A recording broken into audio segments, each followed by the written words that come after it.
naturally attracts more attention from foreign intelligence organizations.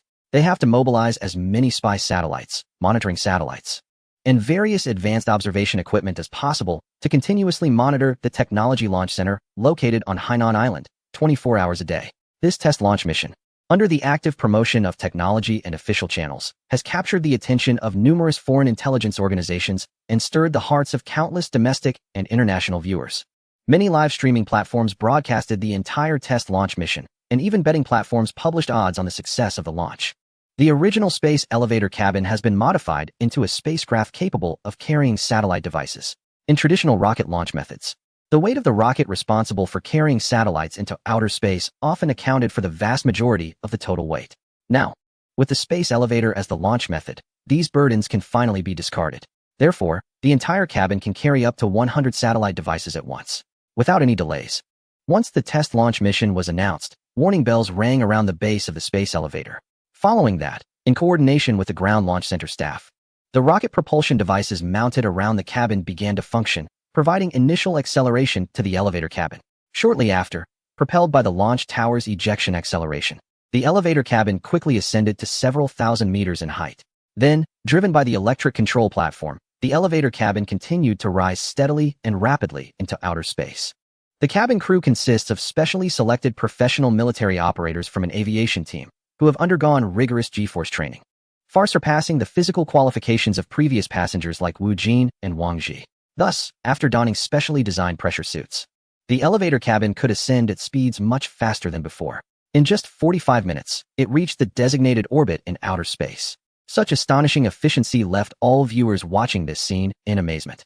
For those professionals among the audience, such as personnel from various aerospace departments, the shock and impact they experienced were even greater than that of ordinary internet users. To put it bluntly, this space elevator method is far ahead of our current rocket launch methods. The head of rocket launch technology at NASA looked at the monitoring satellite images with a pained expression. As the Constellation program, satellites of the nation were continuously deployed into the designated orbit like dumplings. Don't we still have the reusable rocket launch and recovery technology from SpaceX? Even if there is some gap, it shouldn't be too significant, right? The head of a North American intelligence organization asked the NASA technical director with uncertainty, as he was not very familiar with the technical details. No, this is not even comparable. Regardless of launch stability, cost, or scale, the technology of the private aerospace company is significantly lagging behind that of the space elevator. The gap between the two is akin to that between the indigenous peoples of the 18th century and a certain powerful nation.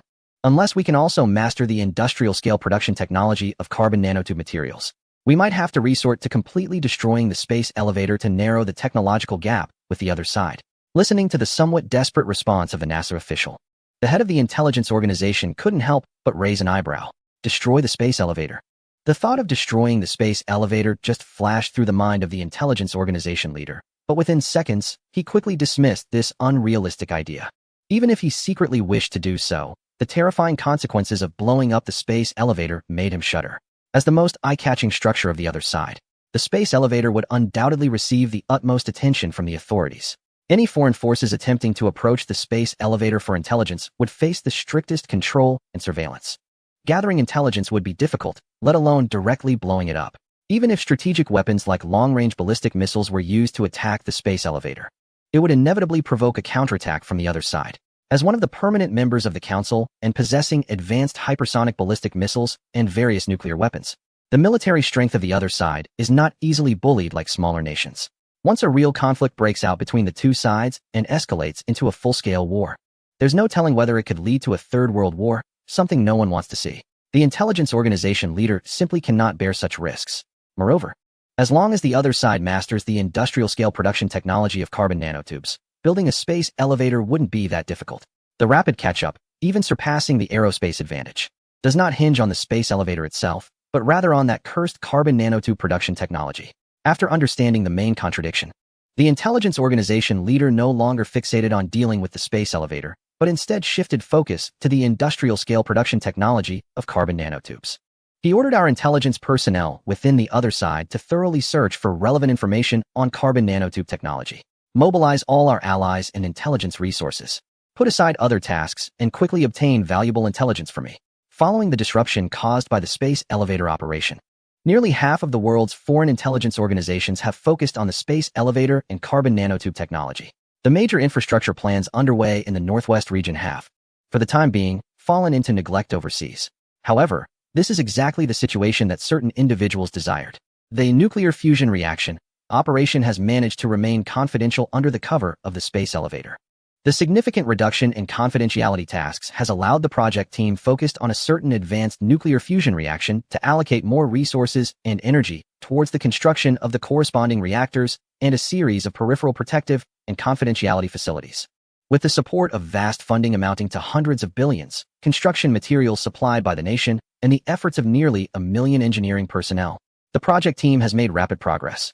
After Liu Lang provided a complete set of engineering blueprints, the on-site supervision was entrusted to the head of the Security Bureau, Shirley, and the leader of the Nuclear Physics Research Group, Zhang Bingquan. Within just a week, the massive engineering materials planned for the project had been gathered from various parts of the country. With the efforts of thousands of designers and engineers, the construction of various components related to a certain planetary engine has begun. Modular construction. Areas such as the underground living area, activity zone, and presentation area, which will be showcased in the film, have all started modular panel construction on the surface. Meanwhile, a large number of construction workers and engineering machinery have also begun excavating and hollowing out the interior of Lang Lang Mountain to reserve space for the reactors and underground areas. As the most critical and highest confidentiality level component, the main reactor is personally supervised by Shirley. 3 major engineering projects are being carried out simultaneously to ensure that the construction schedule can be completed as planned. Liu Lang has always believed that professional matters should be handled by professionals. Therefore, he thinks that the implementation and confidentiality of the nuclear fusion project should be left to the head of the Security Bureau and the leader of the Nuclear Physics Research Group. As a science fiction film director, he should naturally focus on film-related business. Considering Liu Lang's personal safety, Shirley prefers that Liu Lang maintains a distance from the nuclear fusion project so that the outside world does not associate Liu Lang with the nuclear fusion reaction. This is the best protection for Liu Lang. Consequently, Liu Lang is happy to take a back seat and shift his attention to his own company and the subsequent revenue from the film The Wandering Earth. Although the technology belongs to him, the public face of the project has always been his younger sister, Liu Nian. After Liu Lang announced the industrialization and mass production technology of carbon nanotube materials to the Academy of Sciences, the relevant information about the technology company was protected and shielded with the intervention of the Security Bureau.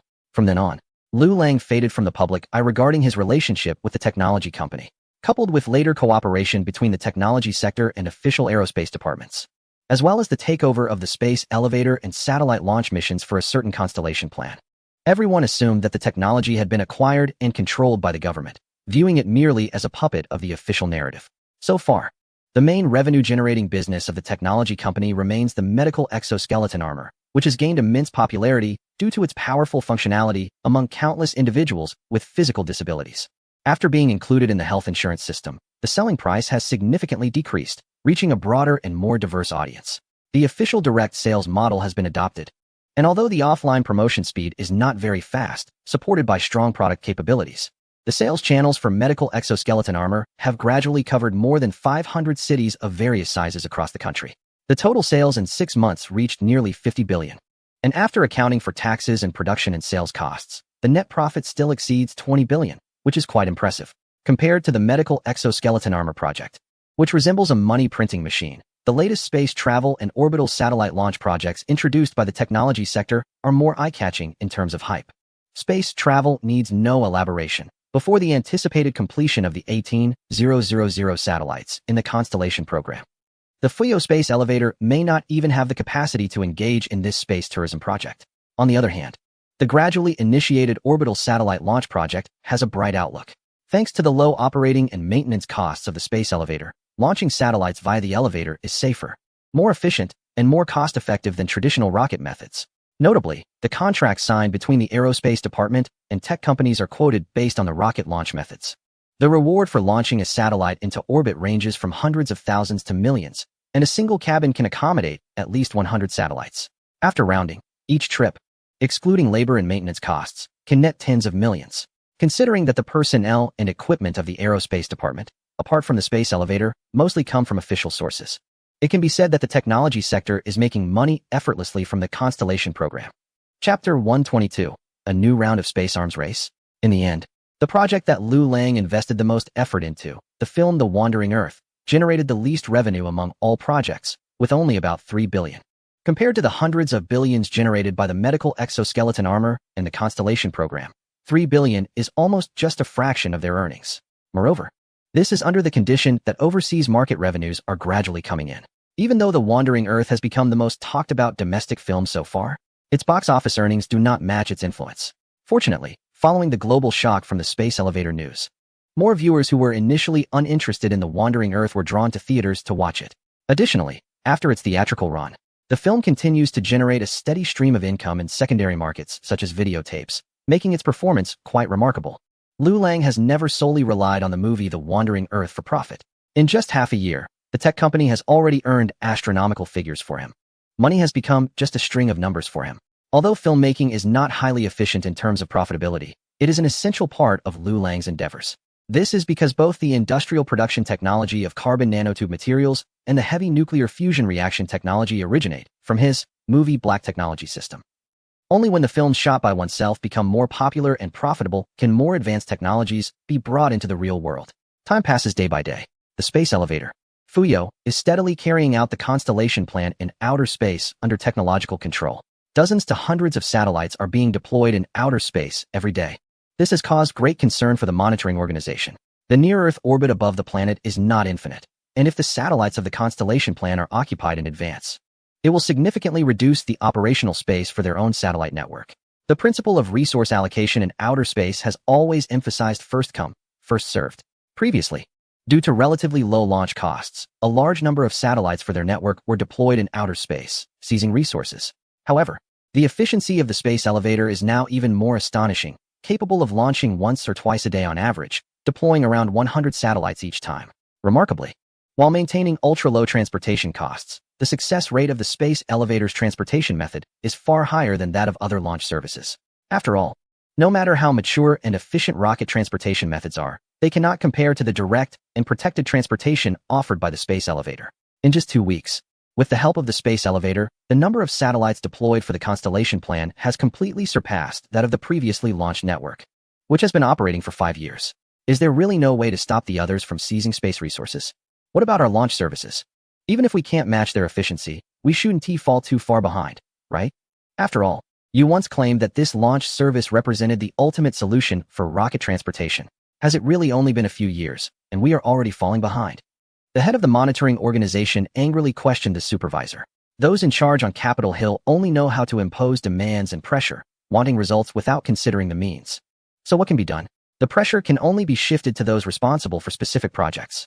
The launch service is indeed the ultimate solution for rocket transportation, and I can vouch for that based on my 30 years of experience in aerospace. But the problem now is that the competitor, the space elevator, is not even a rocket transportation method. The two are fundamentally incomparable. Just like the indigenous people using cold weapons in the 18th century Americas and European colonizers using firearms, there's simply no comparison. The supervisor also felt wronged. If we are to consider it, the emergence of the space elevator can be attributed to the industrialization of carbon nanotube materials. This should fall under the realm of polymer materials and applied chemistry, not on the shoulders of aerospace organizations. But the head of the monitoring organization, tasked with overseeing this work, no longer has the mood to ponder such details. He just wants results. He demands that the launch service quickly send those satellites into space. Now, immediately. Commander, I must be frank. Currently, the efficiency of SpaceX is only a fraction of that of a space elevator. To reach a satellite quantity comparable to that of the Constellation project, our funding costs would be tens of times that of the other side. Moreover, frequently launching missions in a short period will significantly reduce the success rate of rocket launch and recovery. After all, this is a rocket launch method, which is a different concept from the rail transport of a space elevator. The director of the space agency patiently tried to explain the difficulties faced by this project to the person in charge across from him, attempting to dispel such unrealistic, leapfrogging ideas.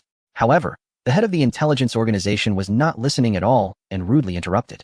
Listen, don't tell me about difficulties. This is a war, a new round of space arms race. We cannot lose to them in the high-tech space field. Do you hear me? Absolutely not. The folks on Capitol Hill cannot allow this to happen, and the citizens cannot accept it either. This concerns not only votes and approval ratings, but also national confidence. In short, the number of satellites launched under the Starlink project must at least match that of the Constellation project. Hearing the head of the intelligence organization as firm and undeniable order, the the NASA director felt a moment of daze. He almost forgot that this year was an election year. No wonder there was such tension regarding the space elevator. The citizens definitely cannot accept falling behind other nations in space technology. Therefore, for the sake of the citizens' votes and support, the Starlink project must succeed, even if it's challenging, at least before the election is over. There can't be any fatal negative news regarding the space technology field. As a result, SpaceX quickly received the official satellite launch missions for the Starlink project. The launch tasks were expedited to respond to the competition between the Constellation project and the Starlink project caused by the space elevator. The authorities were almost funding the Starlink satellite launch program at a breakneck pace. Chapter 123. The plan that shook the world. Have you heard?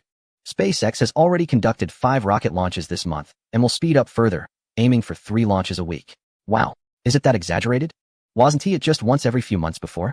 Could it be that they are competing with our technology? One is running the Starlink project, and the other is running the Constellation project. One uses reusable rocket technology, while the other uses space elevator technology. Are we really stimulating them? Haha. ISNT, there's always someone online in our country praising Musk and hyping up how amazing SpaceX is with its reusable rocket recovery technology compared to our space elevator. It's completely outdated garbage. No matter how fast he launches rockets, can he do it once a day? Can he guarantee a 100% success rate for recovery?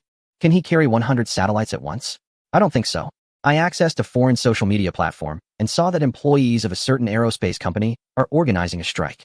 They mentioned that there would be no vacations for the next 6 months to ensure that 2 rockets can be launched each week. The key issue is that there have already been 2 recovery failures in the past month. If the number of launch missions doubles, won't the success rate of rocket recoveries plummet? If that happens, the advantages of this company will be significantly weakened. As a graduate student in aerospace dynamics, I can responsibly tell everyone that the launch costs of this company are at least 10 times higher than those of other technologies. Compared to rockets powered by chemical fuels, space elevators are truly the way to go. What's happening in that region now is just burning money in this space arms race. 3 launch missions a week. I bet the money printing machines are about to smoke. It really sounds like the space arms race between the 2 major powers in the last century. When it comes to national fortune, technological support is a must. By the way, why is this medical exoskeleton armor so expensive? The cheapest ones are several $1,000s. Forget it. I'll just buy a couple more packs of cigarettes to support local tobacco and technology. The actions in the space sector have naturally attracted global attention. Recently, funding for NASA and private aerospace contractors has almost equaled the total of the last decade. Both sides' official media accuse each other of deliberately starting a space arms race while portraying themselves as victims. Netizens from both sides are vigorously debating online about who will ultimately win this space arms race.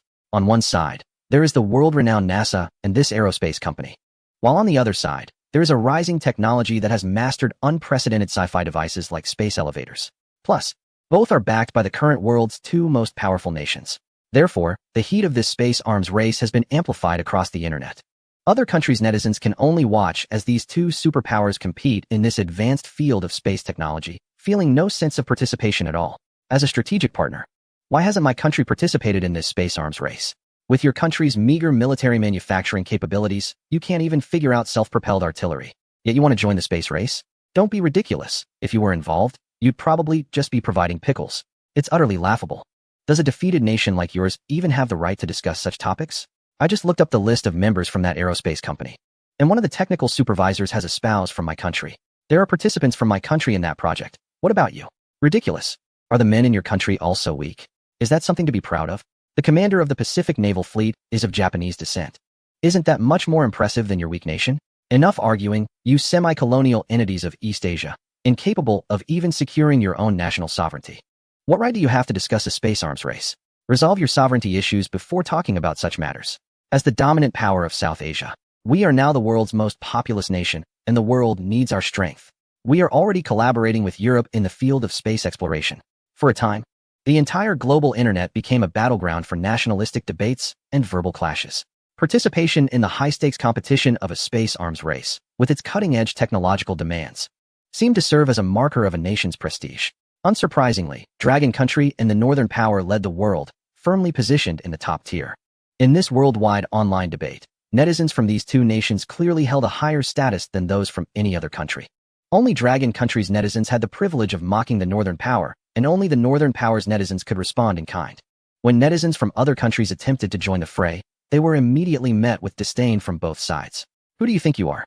What standing do you have to discuss the space arms race with us? Not only that, But countless silent onlookers from various nations would mock their overestimation of their own capabilities. For a time, the tone of discourse on internet social platforms shifted. Keyboard warriors and trolls from Dragon Country and the Northern Power stood alone at the top, locked in a bipolar rivalry. Netizens from other countries strained to highlight their nation's advantages in space technology, fiercely debating who deserved the third spot in the space arms race.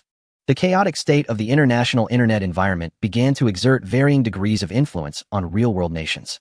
As Dragon Country and the Northern Power relentlessly competed over their respective constellation projects and Starchain initiatives, satellites began to populate outer space orbits like dumplings dropping into a pot. To secure domestic voter support or to assert their nation's presence on the global stage, countries started forming alliances, hoping to leverage collective strength to make their mark in the space arms race. After nearly a month of discussions, dozens of nations finally hammered out a preliminary cooperation plan. But before their netizens could celebrate, they found themselves embroiled in debates over the naming of the initiative. When as many as 10 different names were simultaneously proposed, the governments of these nations began quarreling over who should take the lead in the action plan. Some argued that leadership should be determined by financial contributions, others by population size. And still others proposed using scientific and technological prowess, such as the number of Nobel laureates, as the benchmark. After almost 3 months of deliberation, no concrete project plan had been finalized. Meanwhile, on another front, Liu Lang received a message from Shirley, the core equipment of the Heavy Nuclear Fusion Reaction Project. The Heavy Nuclear Fusion Reactor had been successfully constructed. Chapter 124. The stir around film preparations. The noise and distractions of the outside world had no impact on the Heavy Nuclear Fusion Reaction Project team in the northwestern region. Under military management, over 1 million people were fully dedicated to the engineering tasks related to the Heavy Nuclear Fusion Reaction. Under the supervision and urging of Zhang Bingquan, the head of the Nuclear Physics Research Group, and Shirley, the director of the Safety Bureau, the core main equipment of the nuclear fusion reactor was successfully manufactured in 2.5 months, thanks to the blueprints provided by Liu Lang. As the designer and proponent of the nuclear fusion reaction project, Liu Lang was naturally informed of this good news immediately. He then visited the site to personally check the engineering progress of the nuclear fusion reaction project. The core reactor has been successfully constructed. Now, the nuclear fusion reactor ignition gate, 3000-degree heating gas conversion device, nuclear fusion reactor heat dissipation port, pre-fusion reactor module, 10,000-degree magnetic field plasma delivery pipeline, nuclear fusion reactor core module, and 100 million-degree magnetic field plasma delivery pipeline have all been completed after intensive efforts. The entire engineering project is just waiting for the outer mountain structure to be reinforced according to the plans, designed to resemble the planetary engine seen in the movie The Wandering Earth. Additionally, there are supporting living facilities in the underground city and some other minor buildings. Shirley personally introduced the engineering progress to Liu Lang. In fact, in his and academician Zhang Bingquan's eyes, once the reactor and a series of core components are built, the entire nuclear fusion reaction can be considered ready for experimental verification. However, according to the plan that Liu Lang discussed with them earlier, they still need to wait until the entire project is completed before truly starting the verification. The reason for the significant effort to place the nuclear fusion reactor inside the hollowed-out mountain is primarily for security and confidentiality. The significance of the nuclear fusion reaction cannot be overstated.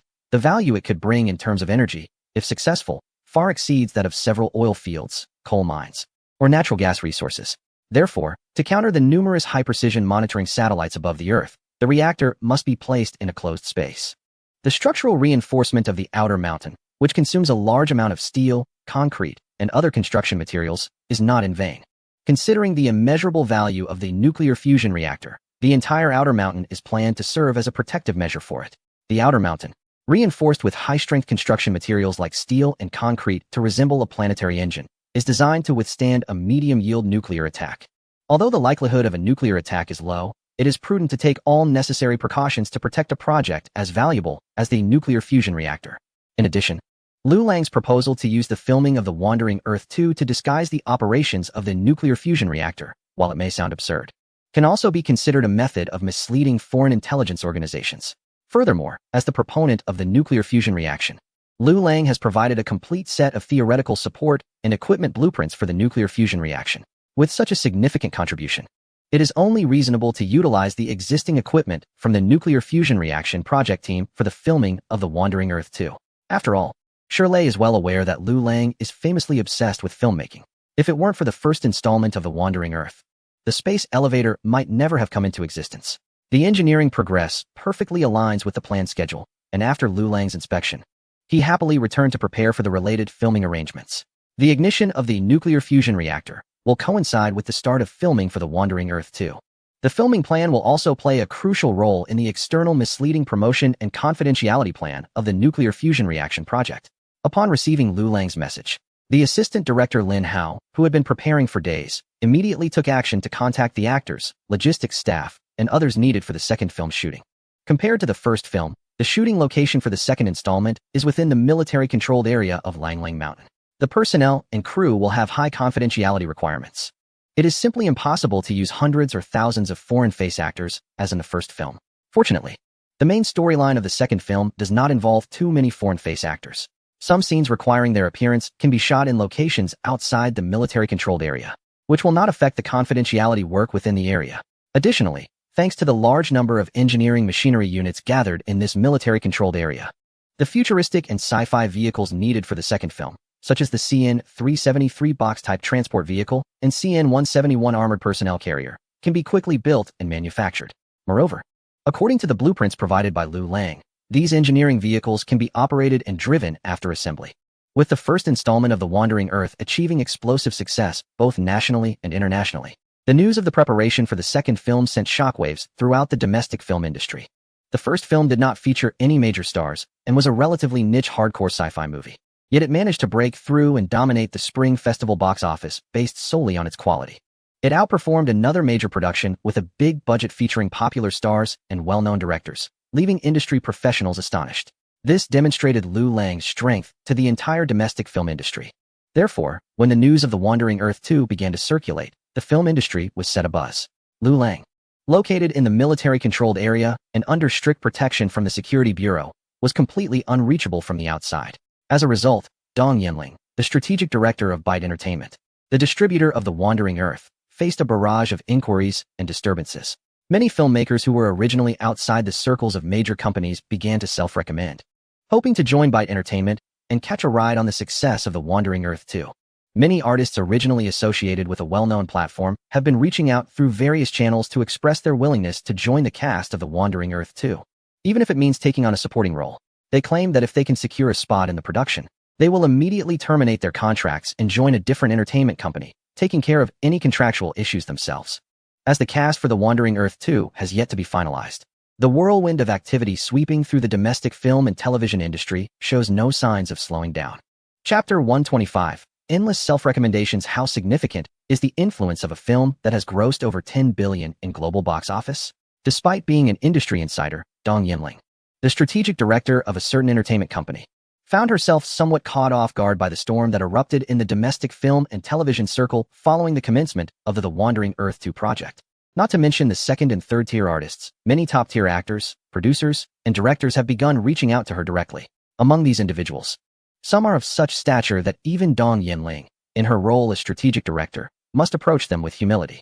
Hello, is this Ms. Dong? This is Jiang. I happen to have some free time recently and would love to visit the set of The Wandering Earth 2 to experience the atmosphere of a large-scale industrial sci-fi film. If there's an opportunity to play a role, that would be even better. What? The cast has already been decided? No problem. I can just do a cameo. Hearing Jiang Wen's voice on the phone, Dong Yinling couldn't help but feel a headache coming on. Jiang Wen is not only a well-known director and actor in the region, but also a prominent figure in the industry. Before she could figure out how to respond, she received calls from several major actresses. Director Dong, this is Yang Mi. I heard that the female lead for The Wandering Earth 2 hasn't been set yet. If you think I would be a good fit, please don't forget to recommend me to Director Liu. If it works out, who knows? Maybe I'll be shooting with you in the future. My studio has a flexible contract, so there are no constraints. Miss Yang, I can't guarantee anything about the female lead role in The Wandering Earth 2. Director Liu is very strict about this. The choices for lead and supporting roles are always his decision. I'll mention it to Director Liu, but whether it's suitable or not will depend on his thoughts. After hanging up, Dong Yinling shook her head. Back when the first The Wandering Earth was being made, if a star of Yang Mi's caliber had expressed interest, she would have readily agreed to recommend her to Liu. However, times have changed. The success of the first film allowed Dong Yinling to recognize Liu's control over the entire production. To avoid complicating matters, she could not interfere with the casting decisions for the sequel. It was no longer a time when they needed to beg for participation.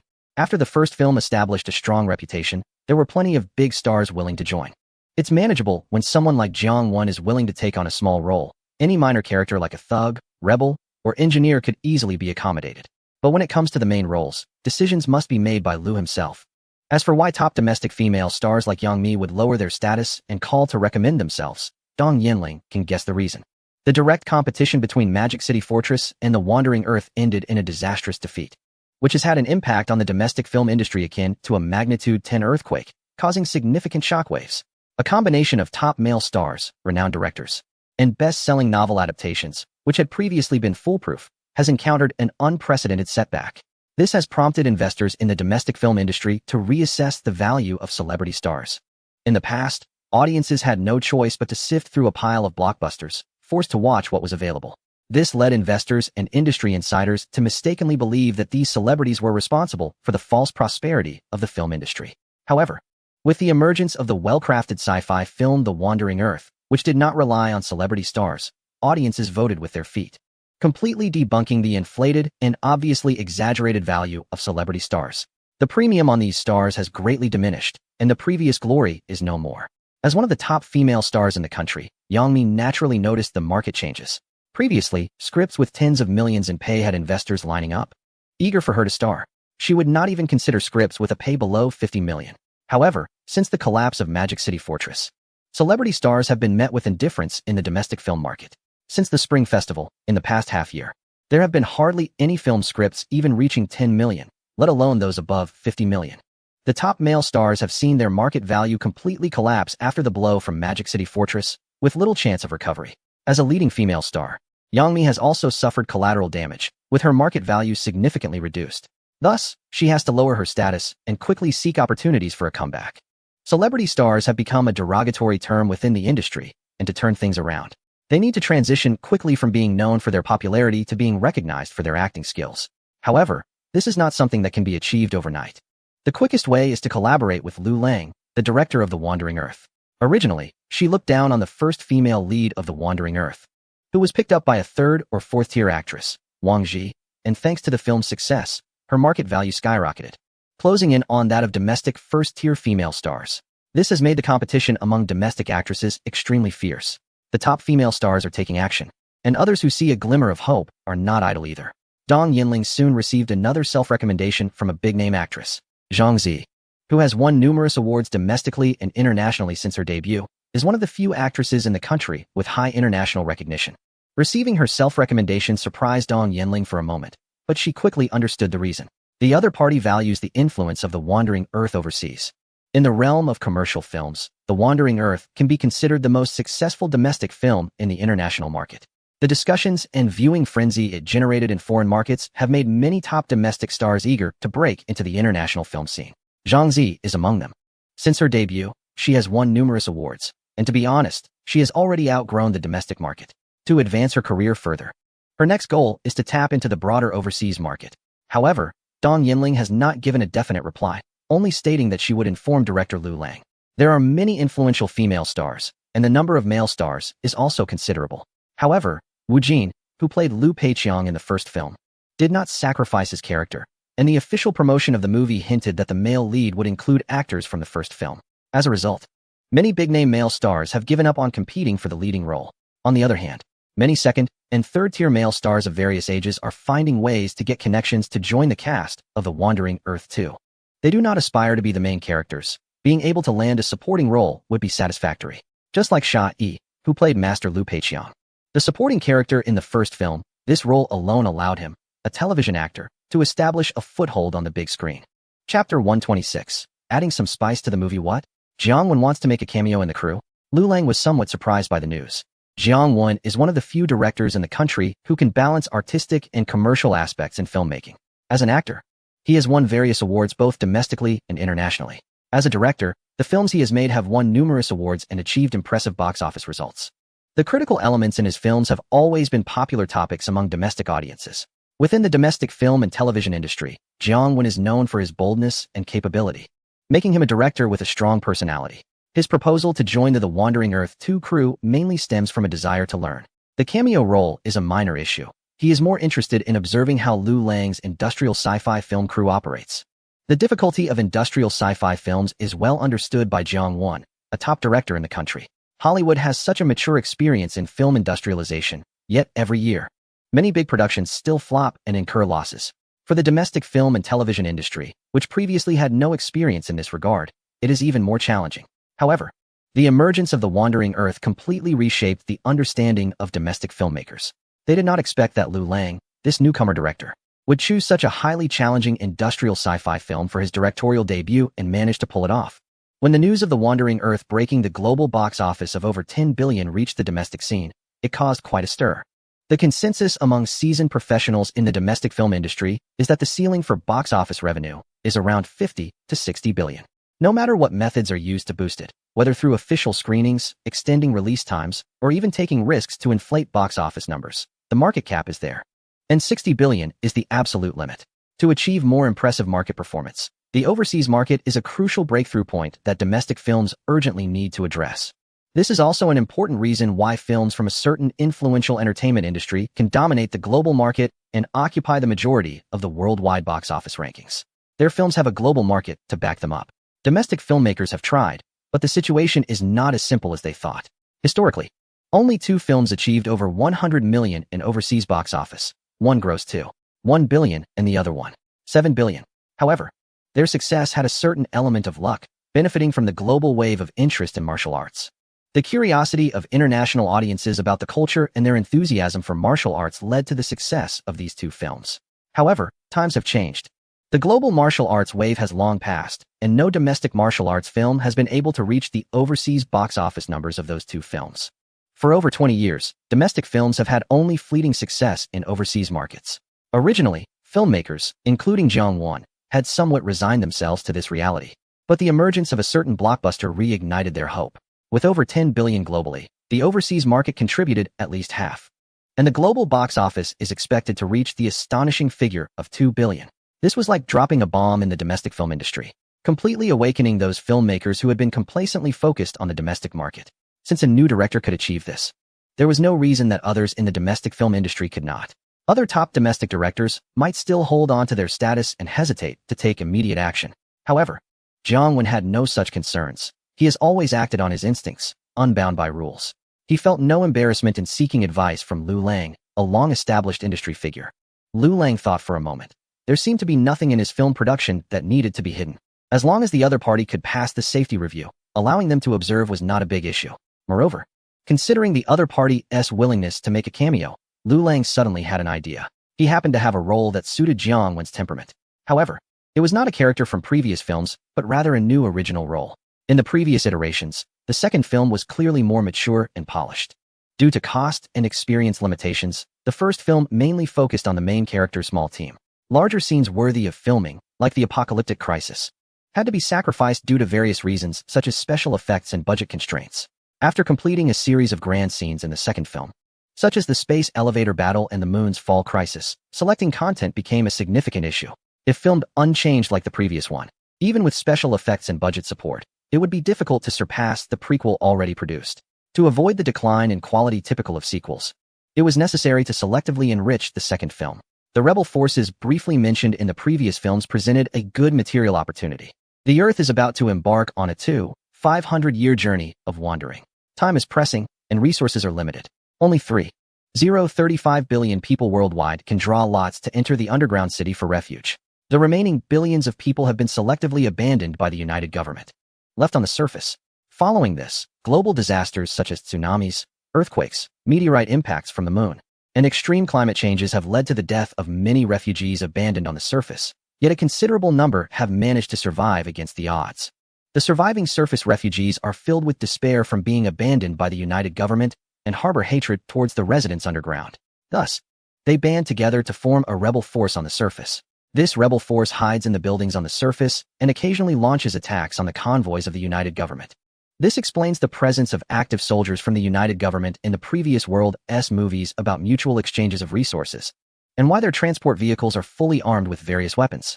There's a scene where a rescue plane crashes, and by the time the support team arrives, they find it completely looted, with survivors nearly all dead or wounded. However, there are very few descriptions of the rebel forces in the previous World's films. When the first film was made, the production team faced severe budget constraints, relying on all possible means to raise funds. even persuading big-name actors in the crew and mortgaging properties to barely complete the movie.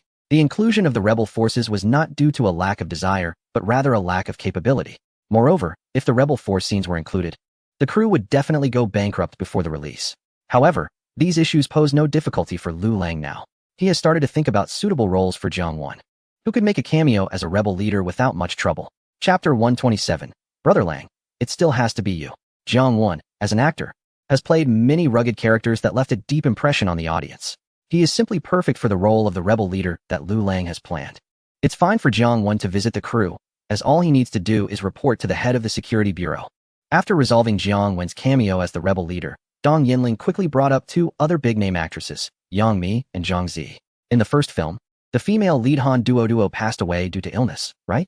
I think you might still need a female actress with martial arts skills. And Zhang Zi should meet your requirements in terms of both acting and fame. Additionally, Yang Mi is also interested in competing for the lead role. She still has some box office appeal in the domestic market, although her acting skills are a disadvantage. Of course, I haven't made any promises to them. The final decision will depend on your choice, Dong Yinling explained to Liu Lang. Liu Lang has not revealed the script for the second film to anyone other than the assistant director Lin Hao. As a member of the distribution department, Dong Yinling naturally does not know either. Although Han duo passed away in the first film, she will return in the second film in another way. Return? Return? Dong Yinling was stunned for a moment, unable to comprehend how the female lead from the first film could return. Digital life? Clones. Before she could fully comprehend, Liu Lang continued speaking. Neither of these two is suitable, let's push them aside.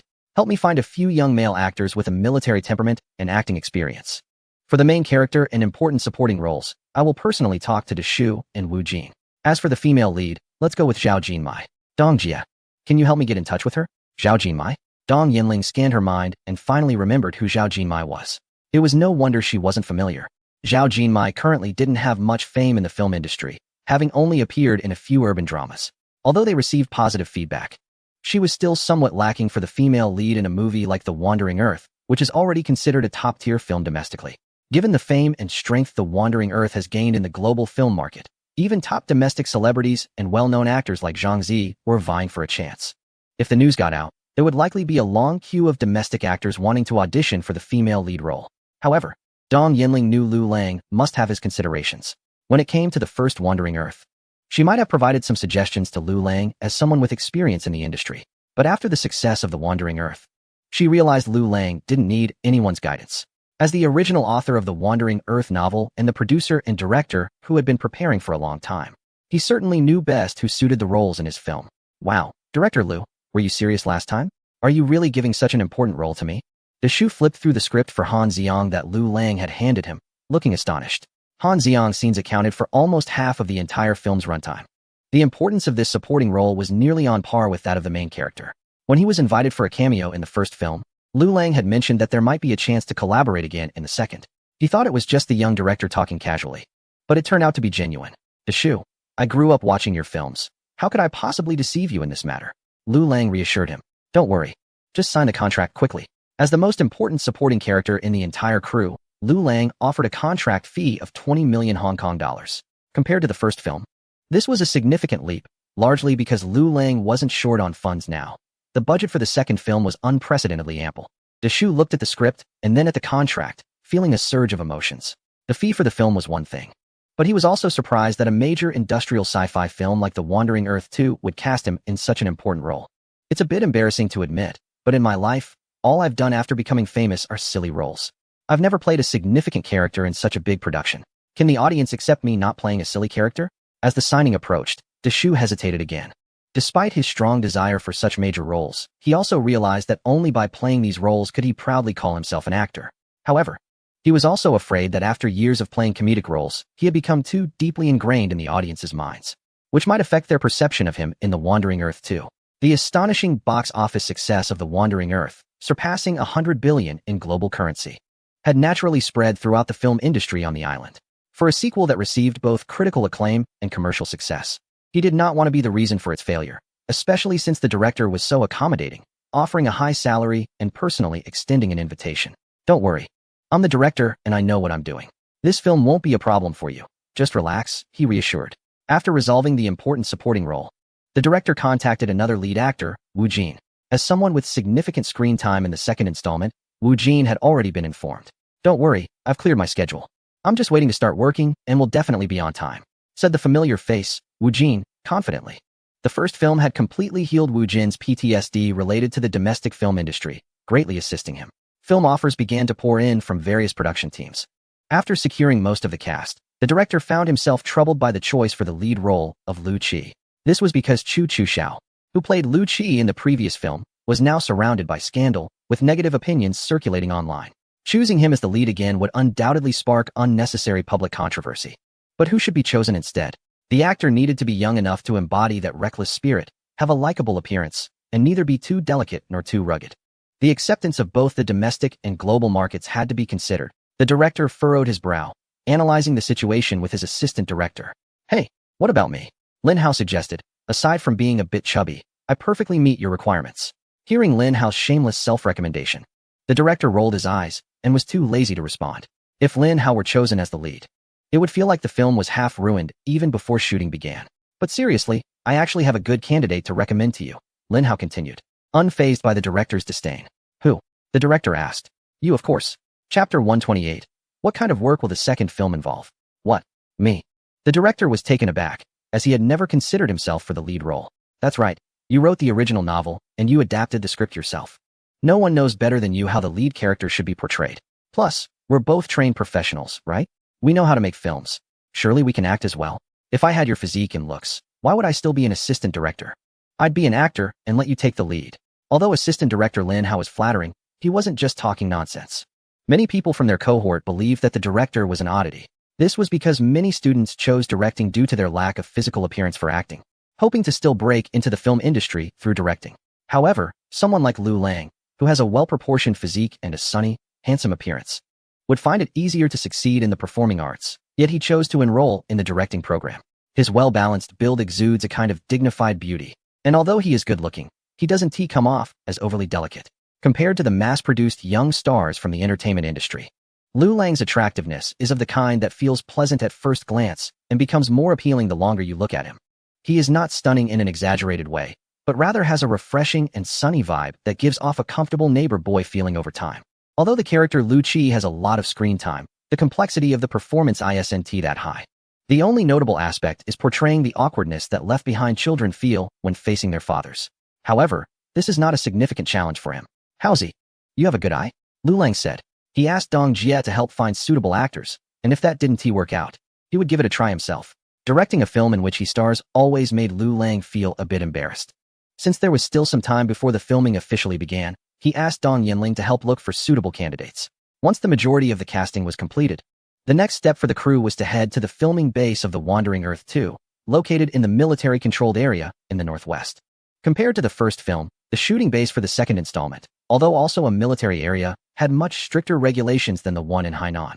Before entering the military-controlled zone, everyone in the crew had to undergo identity verification and screening. Personal communication devices were replaced with standardized official equipment. Additionally, crew members had to sign confidentiality agreements, and aside from areas related to filming tasks, no one was allowed to enter other places without permission. The unprecedentedly strict regulations left many crew members confused. "Aren't we here to make a movie? Why is it so strict? We even have to sign a confidentiality agreement? Are we dealing with some highly classified military equipment?" Uncle Da looked puzzled as he flipped through the confidentiality regulations in his hands, finding it hard to understand after spending most of his life making movies in the region. "Uncle Da, you were only with the crew for a short time during the last film, so you're not clear on the specifics. When we were filming the first part, our crew launched a genuine carrier rocket into the sky. It attracted the military and police, and honestly, at that time, I almost thought the director was going to be detained. Later, I don't know how director Lu managed it, but in the end, nothing happened. And he even got the military to assist us with the filming. The scene at that time, anti-aircraft guns, warships, and fighter jets were all the real deal. And a small part of what looks like special effects in the movie is actually real." As soon as this was mentioned, Wu Jin became excited and began to share insider stories about the filming of the first part with Uncle Da. "In our last crew, Shai was flown onto an aircraft carrier by a military helicopter, and he filmed aerial combat in a combat-ready fighter jet. He said it was exhilarating, and he witnessed nearby aircraft using cannons to destroy several drones. And later, have you heard about that much-talked-about space elevator, Uncle Da?" Wu Jinjian's mysterious demeanor left the Shu momentarily stunned. It seemed like he had heard something about it in the news. since we've all signed confidentiality agreements. I won't hide anything from you. I've actually been on that space elevator. The director personally took us on it for filming. The fight scenes in the elevator cabin from the first movie were all shot on location. Hearing this, Deshu was taken aback. Wasn't it reported that the space elevator was currently only used for certain space programs to launch satellites? Such an official high-tech structure could be borrowed for a film. In Hong Kong, filmmakers have always held a low status, and only a few top stars receive any attention. Deshu had never considered that filming could receive such official importance, especially with a confidentiality level so high that the space elevator could be lent to a production team. Who would have thought? The fight scene in the elevator didn't even use wires. It wasn't that they didn't want to use them, but it was simply impossible. They had already ascended to over 30,000 kilometers, and we were in a state of weightlessness inside the cabin. Director Liu was really something. He didn't inform us at all beforehand. Some people in the cabin were so scared they nearly lost control, and I almost fainted. Liu said that was exactly the realism he wanted. Can you believe it, Deshu? On the bus, the chatty Wu Jin was venting about Liu Lang to Deshu. As he listened, Deshu quietly took the blood pressure medication he had in his bag. He thought to himself, being of his age, he hoped he wouldn't get too stressed during the shoot. Meanwhile, Lin Hao, the assistant director responsible for leading the team on the bus, couldn't help but shake his head at Wu Jin's complaints about Liu Lang. Humph, if only you knew that the space elevator was created by Brother Lang. Your eyes would surely pop out. As the head of logistics for the production team and one of the earliest followers of Liu Lang, Lin Hao knew more insider information than anyone else in the crew. Wu Jin and the others believed that the filming team of the Wandering Earth had some connections with the military, which allowed them to obtain military equipment and support for shooting. However, Lin Hao's uncle was personally drafted into the military right before his eyes. He is still contributing to the national defense and military industry today. Lin Hao wasn't entirely clear on the specific value of the industrialization of carbon nanotube materials, but he knew that without the invention of that thing by Brother Lang, there wouldn't be a space elevator. Thinking of this, Lin Hao's heart skipped a beat. Since they managed to create such a sci-fi structure as a space elevator in the first film, based on his understanding of Liu Lang, the scale and impact of the second film would definitely not be any less. What kind of spectacle would Brother Lang come up with this time?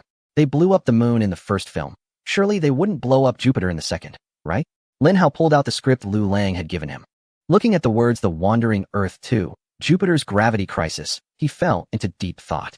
Chapter 129, All for Art. After passing through the military management area's outer checkpoint, the cruise convoy continued towards the filming base.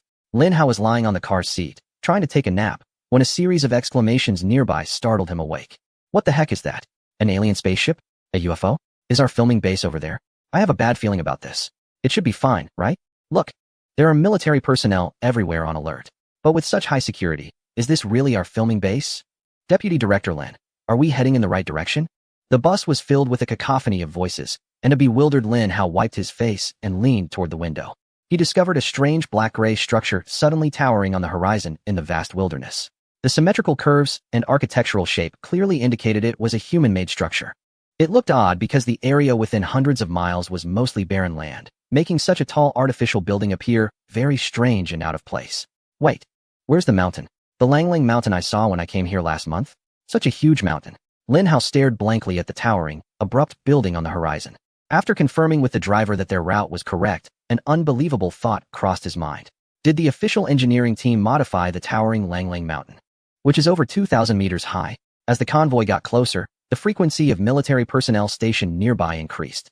When they finally reached their true destination, the massive tower-like structure they had seen earlier, everyone realized just how grand and colossal it was. The curved tower arms extended from the towering mountain, firmly inserting into the barren ground. The base had a diameter of 20 to 30 kilometers, supported by 4 thick arms made of reinforced concrete. And between these arms were thousands of metal linking arms for structural support. The entire building resembled a giant steel spider, firmly protecting the over 2,000-meter-high Langlang Mountain beneath it. Even the mountain's exterior was covered with black-gray reinforced concrete materials to provide sufficient structural support, protecting the heavy nuclear fusion reactor hidden inside the mountain. After getting off the bus, Lin Hao's mouth was agape, and the crew members beside him were no better off. When they stood in front of such an unprecedented human structure, nearly 3,000 meters high, the feeling of excitement and trembling was indescribable. It was incredible. This is much taller than the Eiffel Tower, right? When I visited there, I thought the Eiffel Tower was a marvel of human architecture. Now, compared to this, the Eiffel Tower seems like a toy.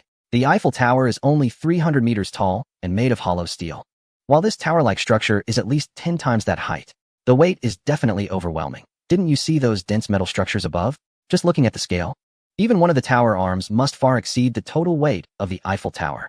Under the towering planetary engine structure, Lin Hao and his companions felt like tiny ants on a pilgrimage, continuously expressing their profound astonishment at this unprecedented building. The soldiers responsible for monitoring glanced over a couple of times, but soon lost interest. During this time, they had witnessed too many people left in awe by this planetary engine. Between the towering arms of the planetary engine, the intermittent roar of numerous mechanical devices could be faintly heard. Clearly, this unprecedented giant structure was still under construction. After receiving the news, Lu Lang hurried to meet his film crew members. Lang Ge, you're not going to tell me this thing is the planetary engine from the script, are you? Lin Hao looked up at the majestic black-gray structure in front of him, asking Lu Lang with a stiff tone. Although he had already received the script and knew there would be a movie prop called a planetary engine in the Wandering Earth 2, he had never taken it seriously. After all, with a height of 11,000 meters for the planetary engine, no matter how imaginative he was, he never thought Lu Lang could actually create it as a physical prop. Just like the explosive moon from the previous film, a bit of special effects would suffice. If they really wanted to build that 11,000 meter tall planetary engine, even if they invested the entire global box office from the first film, they probably wouldn't even be able to afford the materials. In fact, as he suspected, Lu Lang really couldn't replicate the planetary engine prop in reality on a one-to-one scale. But Lin Hao never expected that Lu Lang still managed to create a scaled-down version of the planetary engine, just like the space elevator in the first film. Though it was called a scaled-down version, that was only in comparison. Who could refer to such a magnificent human construction standing at 3,000 meters tall as a scaled-down version? Howsy, you understand me. This is all for artistic creation. Just like the space elevator from the previous film, this is also a movie prop. Lu Lang couldn't explain the true ins and outs of the planetary engine to Lin Hao. He certainly couldn't tell him that this so-called planetary engine was just a facade, meant to cover up the upcoming experiment of heavy nuclear fusion reaction. Not to mention whether this explanation made sense or not. With Lin Hao's knowledge from his undergraduate degree at the Film Academy, he might not even understand what heavy nuclear fusion reaction meant. Alright, everyone take a break at the base for a while. This movie prop will likely take another 2 months to complete. Familiarize yourselves with the script, lines, and character relationships, and we will proceed with the shooting as planned. Lu Lang chatted briefly with the crew members before handing the scene over to the assistant director Lin Hao and heading towards the area guarded by heavily armed soldiers near the heavy nuclear fusion reactor. After Lu Lang left, the crew members were left in a state of confusion, looking at each other in disbelief. Assistant director Lin said, "Did Lu just say this thing is a movie prop?" Uncle Da, with a bewildered expression, pointed at the massive planetary engine base above them, which was so large it was almost beyond sight, his face showing a mix of confusion and humor. Ahem, this is part of the film shooting plan. Lin Hao explained calmly, although he too did not understand what the planetary engine was meant for. Could it be that they really intended to push the Earth away? Chapter 130. Acting as planned, of course, Lu Lang had no intention of moving the Earth. In fact, relying solely on a planetary engine, especially a miniature version, could not affect the Earth's rotation or revolution at all. Once the core components of the heavy nuclear fusion reactor were completed, they were quickly placed inside a mountain that had multiple layers of protection. The outer shell of the mountain was still undergoing a series of structural reinforcements by the engineering department. However, Zhang Bingquan, the leader of the nuclear physics research team responsible for technical guidance, could no longer wait for the project to be fully completed.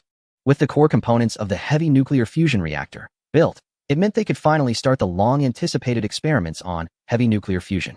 This monumental scientific project, which could be recorded in world history and even change the trajectory of human civilization, was something Zhang Bingquan did not want to delay for even a moment.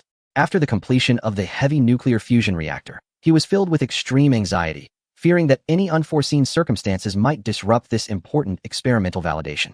50 years later, as the confidentiality period for related events expired, the retired Nobel laureate, academician Zhang Bingquan, detailed this little-known history in his personal memoirs.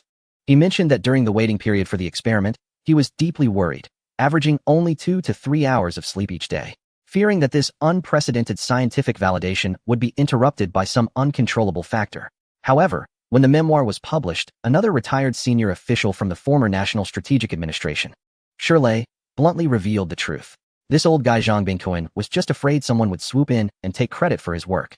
The significance of heavy nuclear fusion was monumental.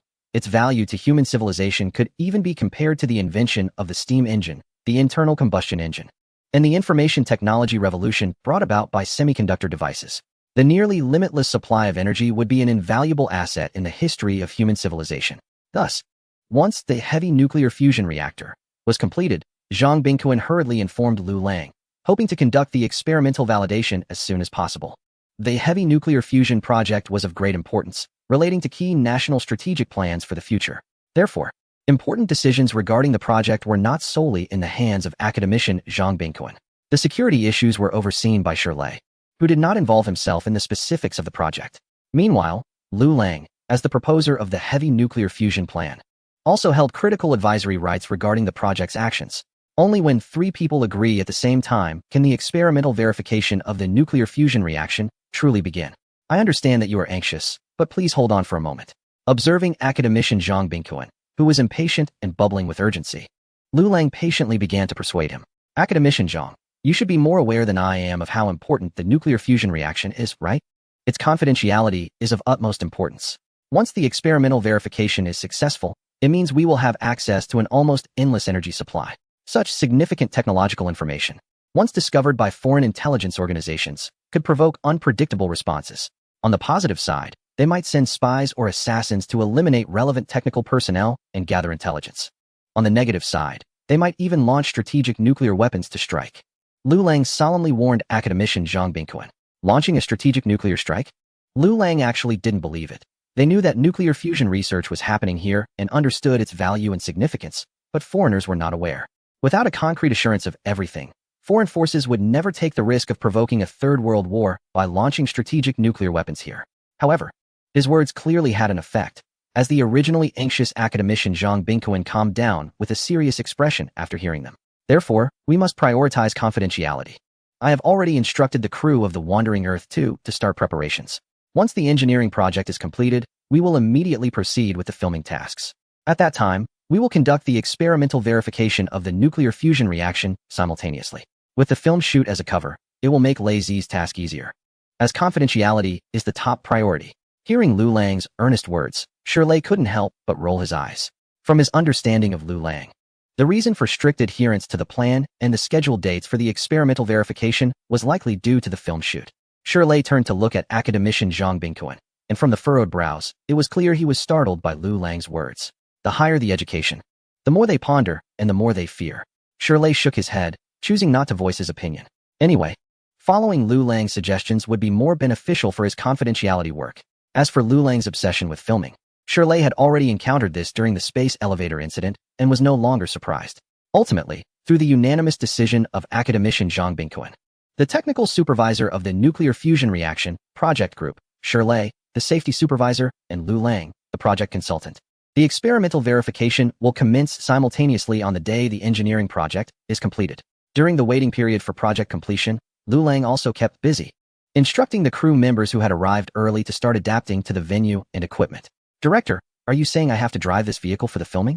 Uncle Da looked at the engineering transport vehicle on set, looking completely bewildered.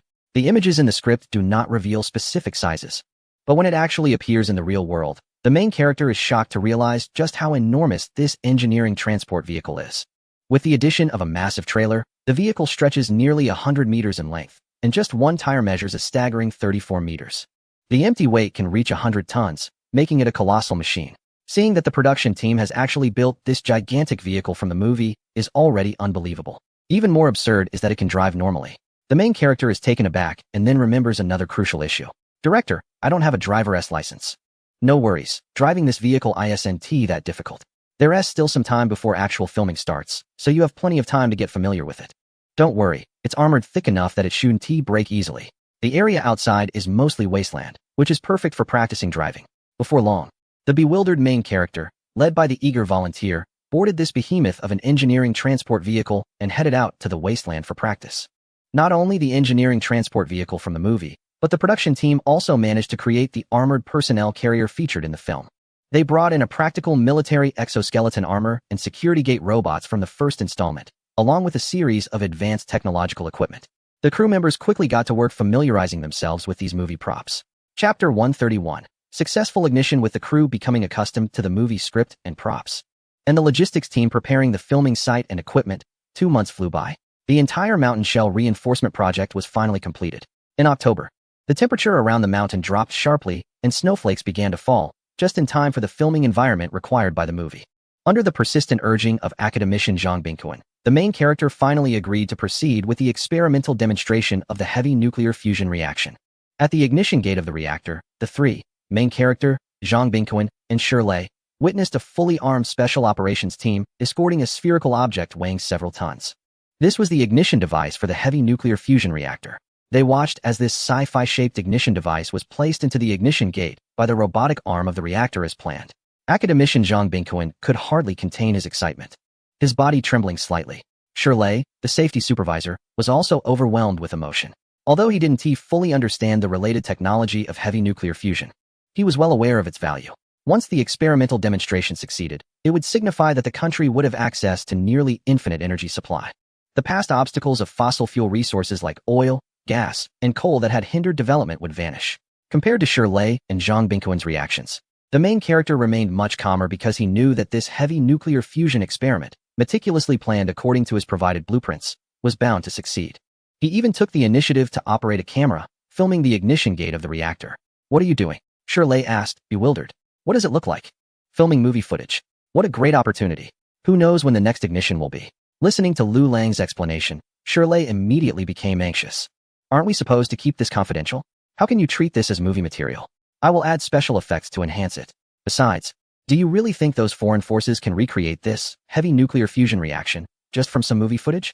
Right now, the international community can't even achieve controllable nuclear fusion with light nuclei, let alone the heavy nuclear fusion we are currently experimenting with. I'm not exaggerating. Even if we showed them high-definition photos of all the core components of the heavy nuclear fusion reactor, they wouldn't be able to replicate the heavy nuclear fusion experiment." On this point, Lu Lang wasn't misleading Shirley. The controllable nuclear fusion with light nuclei that cutting-edge nuclear physicists around the world are tackling has troubled global research efforts for decades. The difficulty of heavy nuclear fusion is more than 100 times greater than that of controllable nuclear fusion with light nuclei. Just a few high-definition images and videos wouldn't be enough for imitation or replication. They might not even believe that they are conducting heavy nuclear fusion reactions. Unless they could obtain the complete set of blueprints provided by Lu Lang, along with detailed technical explanations, there might be a slim chance.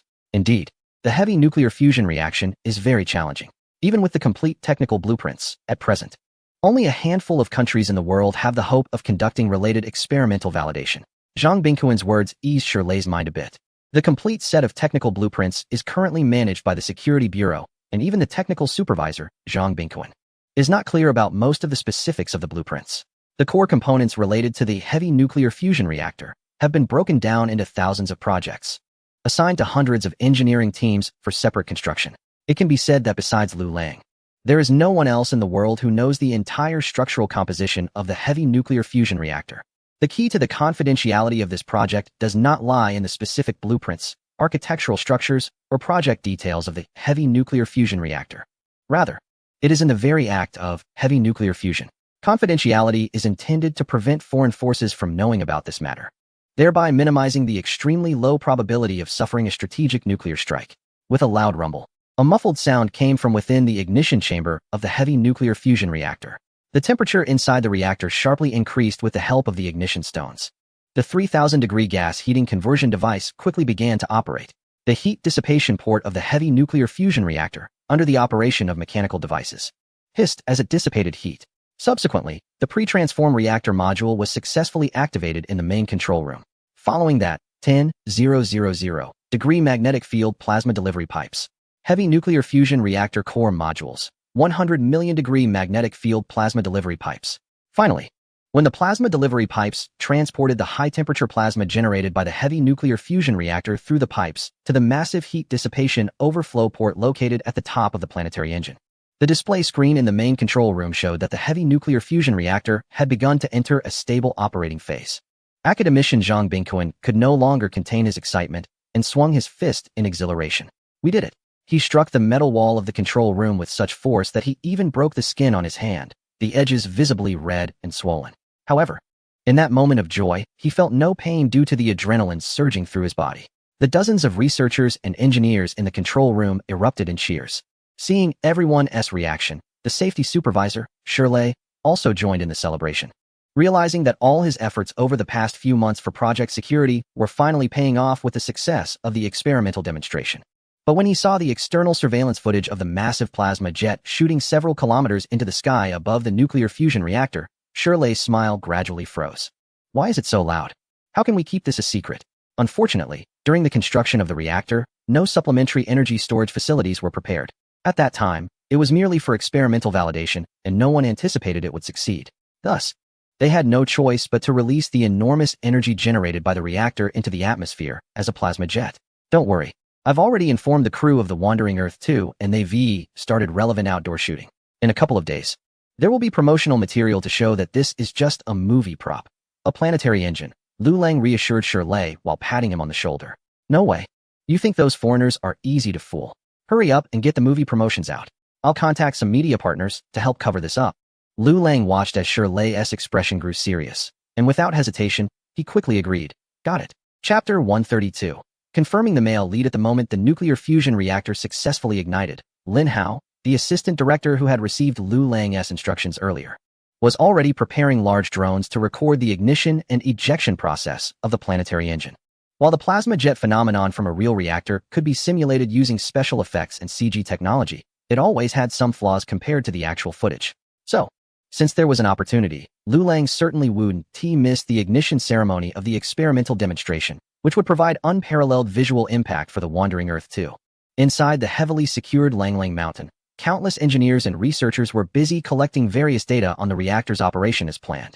According to the schedule, the reactor would run at high power for 24 hours for pressure testing, then switch to low power mode. This meant that the modified top of Langlang Mountain would continue to emit plasma jets reaching several kilometers high for another 24 hours.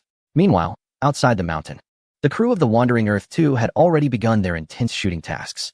In the end, Lu Lang still did not become the male lead in his own directed movie. Aside from feeling a bit awkward himself, the most important reason is that he simply cannot spare the time.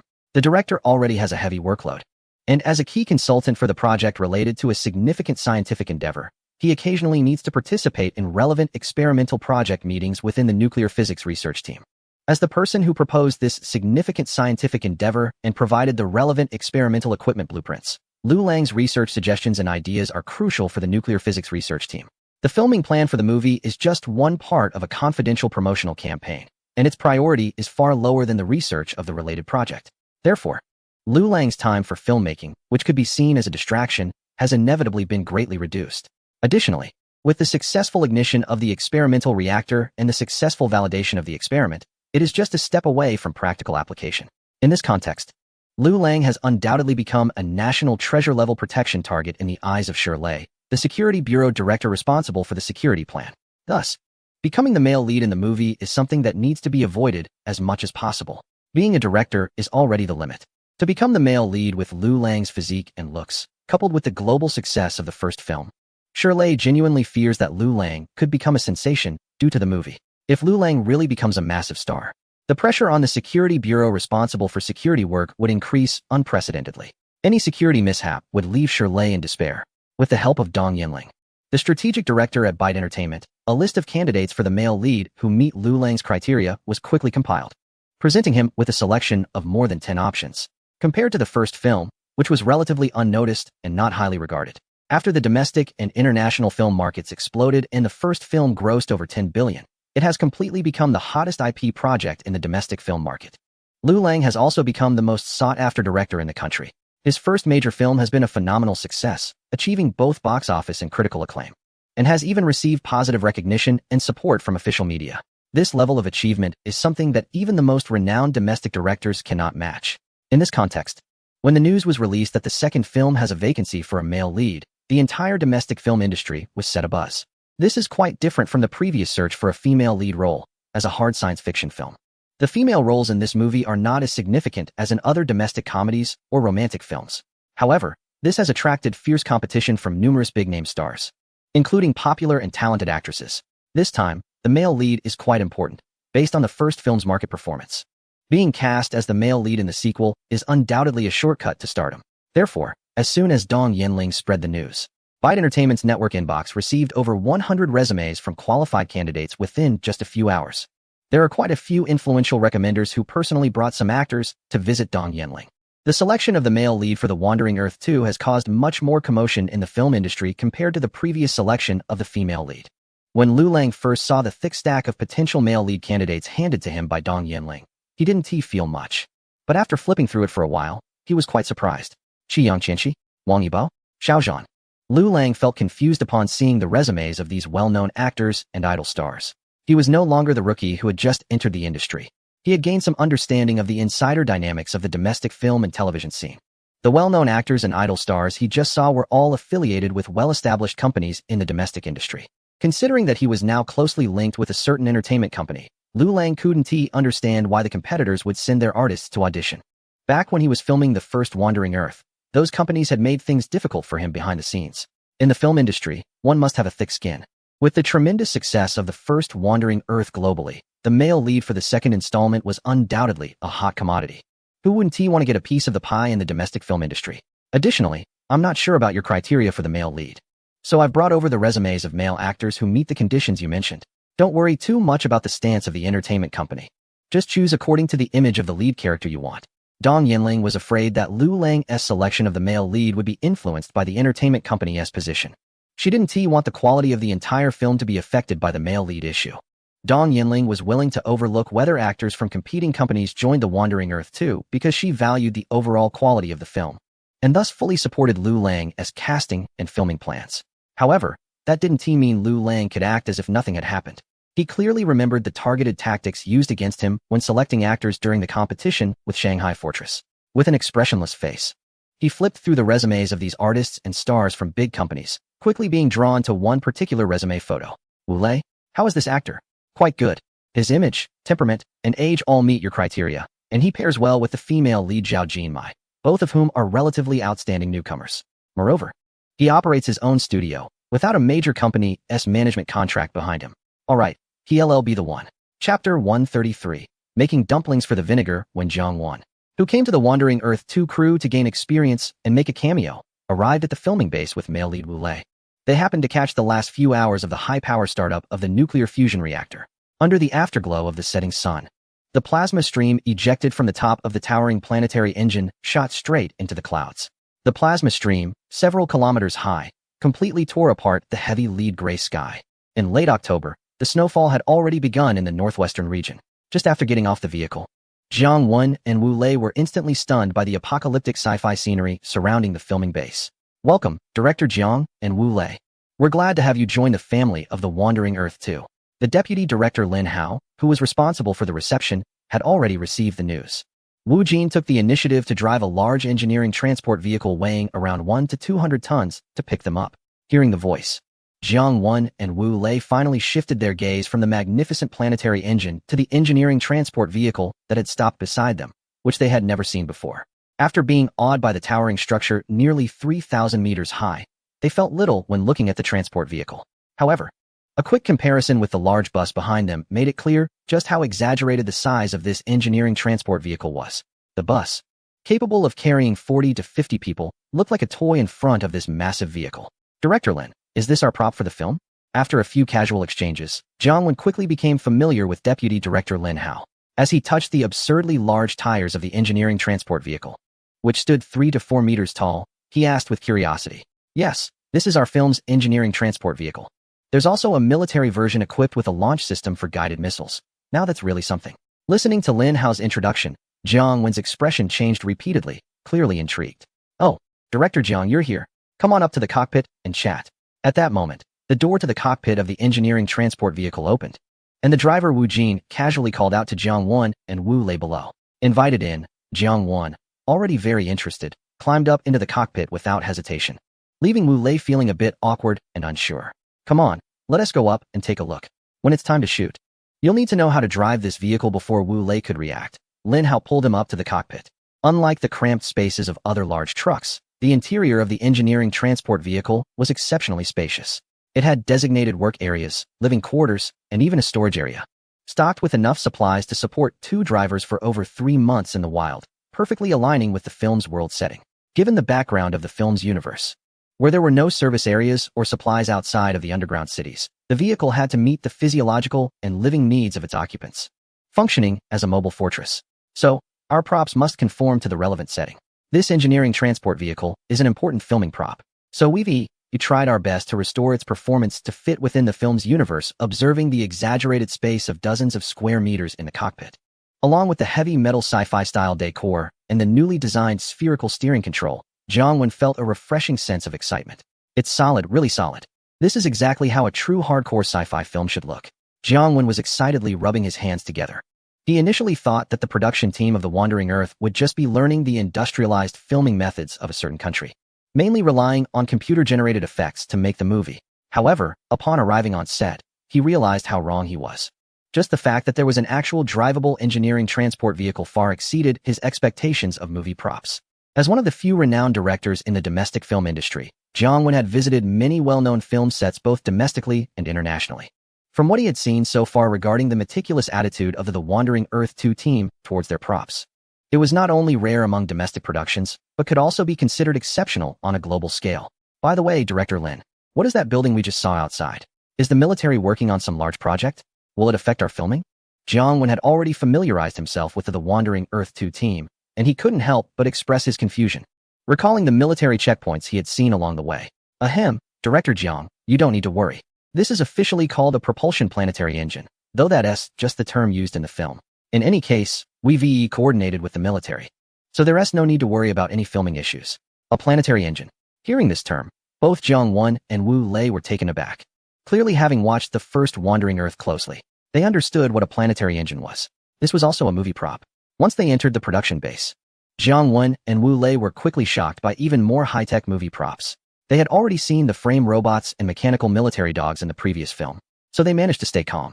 But when they saw a person in military camouflage wearing an exoskeleton armor and operating a mounted machine gun module, shooting at a target, both of them were instantly dumbfounded. Wait, Director, are we really using real equipment in our production? As they watched an old car being used as a target get shredded into metal fragments by the powerful firepower of the military exoskeleton, Jiang felt a dryness in his throat. That's right, we borrowed it from the military to avoid having to create models. Director Jiang, you should get familiar with it. In the film, you play the role of a rebel leader, and this military exoskeleton armor will be your equipment. We look forward to your performance in the movie. Director Liu, I'm mainly here to learn from our team. If I were to have a cameo, just a small role would suffice. There's really no need to design such a fierce character for me. No, Director Jiang, you are my senior. It was precisely because you were willing to do a cameo that I specifically designed the related plot for this rebel leader. Your image and demeanor fit perfectly. You could say that I wrapped these dumplings for the sake of your vinegar. Jiang 1. Chapter 134, Space Weapons? Like the Wandering Earth 1. Liu Lang also pre-visualized various scenes for the second installment using animated CGI. The crew members had received these animated storyboards in advance, and, after some time of familiarization, gained a corresponding understanding of the content they needed to perform. With the final confirmation and addition of the male lead, Wu Lei, the entire crew finally began shooting for the Wandering Earth 2. Although there were already signs of winter in the northwest region in October, there was still a considerable gap from the snowy conditions Liu Lang desired for filming. Therefore, the crew initially focused on indoor scenes related to the underground city. With the efforts of over 1 million construction workers, the entire nuclear fusion reaction project base, including the external reinforcement of the mountain and the excavation inside, as well as the installation of the reactor's core components, was constructed to an exceptionally high standard. Even for underground facilities that were not closely related to the nuclear fusion reaction project, the scale of the underground city supporting the planetary engine far exceeded the small set seen in the previous Wandering Earth film. With a depth of up to 200 meters and 10 levels, this ultra-large underground facility has over 2,000 indoor spaces, capable of accommodating tens of thousands of people for long-term survival, provided there are sufficient resources. Although this underground city is smaller compared to those depicted in the film, it can still be considered a town, making it an ideal filming location. The scenes set in the underground city mainly focus on dramatic elements, with only a few segments featuring protests by underground residents and small-scale fights involving the protagonist Liu Qi and gang members, resulting in no major action sequences. Thus, the filming presented no significant challenges and served as a good opportunity for the crew members to bond during the early stages. In terms of the timeline, many years have passed since the initiation of the Wandering Earth project, and the ecology of the underground city, as well as the lives of ordinary citizens, have changed significantly from the first film. Building upon the storyline of the first movie, Liu Lang utilized a more expansive filming set and greater funding to emphasize the ecological environment of the underground city, contrasting with the previous film where it was merely brushed over. He provided a more detailed depiction of the challenges faced by the underground city, which were not only about the scarcity of resources and relying on food like earthworms to stave off hunger, but also the oppressive conditions of most underground residents being confined below ground and rarely seeing the light of day. This sense of oppression later led to protests by the underground city's populace and significant resistance against the official coalition government, revealing internal conflicts within humanity. This, in turn, set the stage for a series of actions by the artificial intelligence system, MOS, which were perceived as traitorous. MOS calculated, with absolute rationality and near-cold precision, that the probability of humanity successfully completing this grand journey of 500 years, spanning over 100 generations, was almost zero.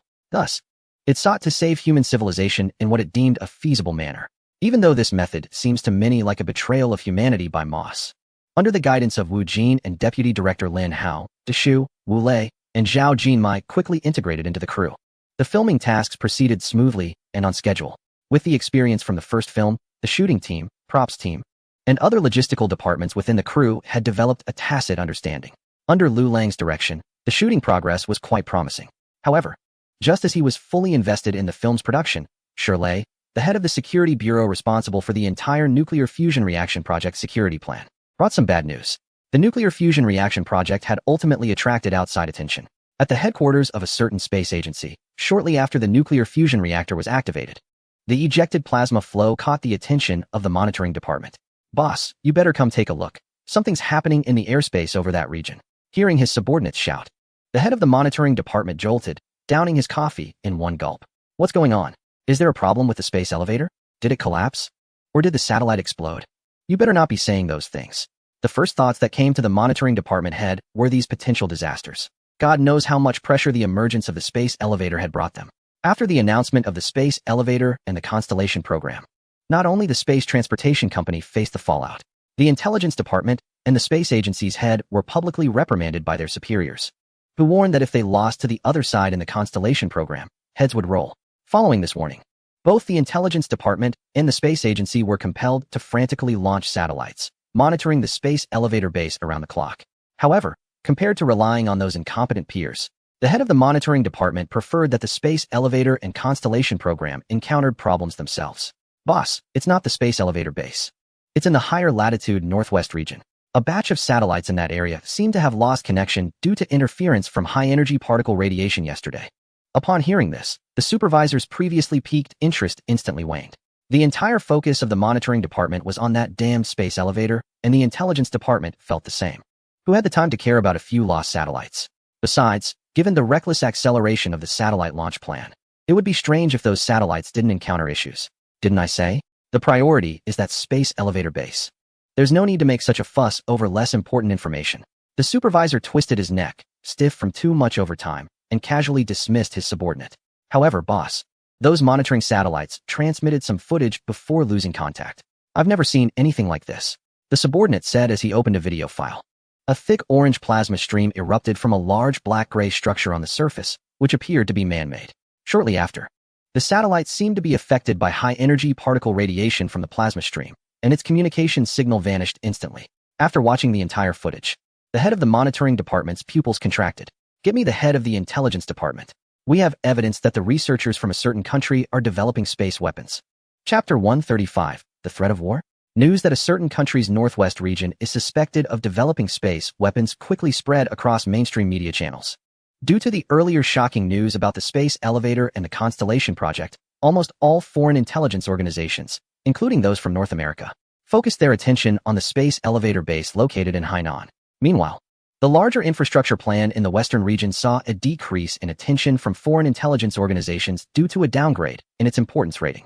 Just when outsiders thought this Western infrastructure plan was merely another routine nuclear-related test, a towering plasma stream completely shocked all the foreign intelligence organizations that had been drawn in. No one thought to link this unprecedented plasma stream to nuclear fusion reactions. The immediate reaction from these foreign intelligence organizations was that the researchers from a certain country were secretly developing some kind of space weapon. Strongly condemned the deployment of space weapons targeting satellites by a certain country. This is a war. If they destroy all satellites in space, the technological level in North America will regress by 30 years. Beware. The cunning researchers from that country have signed a non-weaponization pledge for outer space. But this time they are using ground-launched weapons targeting outer space satellite facilities. Be alert to their attempts to evade the restrictions of the non-weaponization pledge. First the space elevator, then the Constellation project, and now space weapons. The researchers from that country have already gained a terrifying advantage in this space arms race they initiated. It's tragic.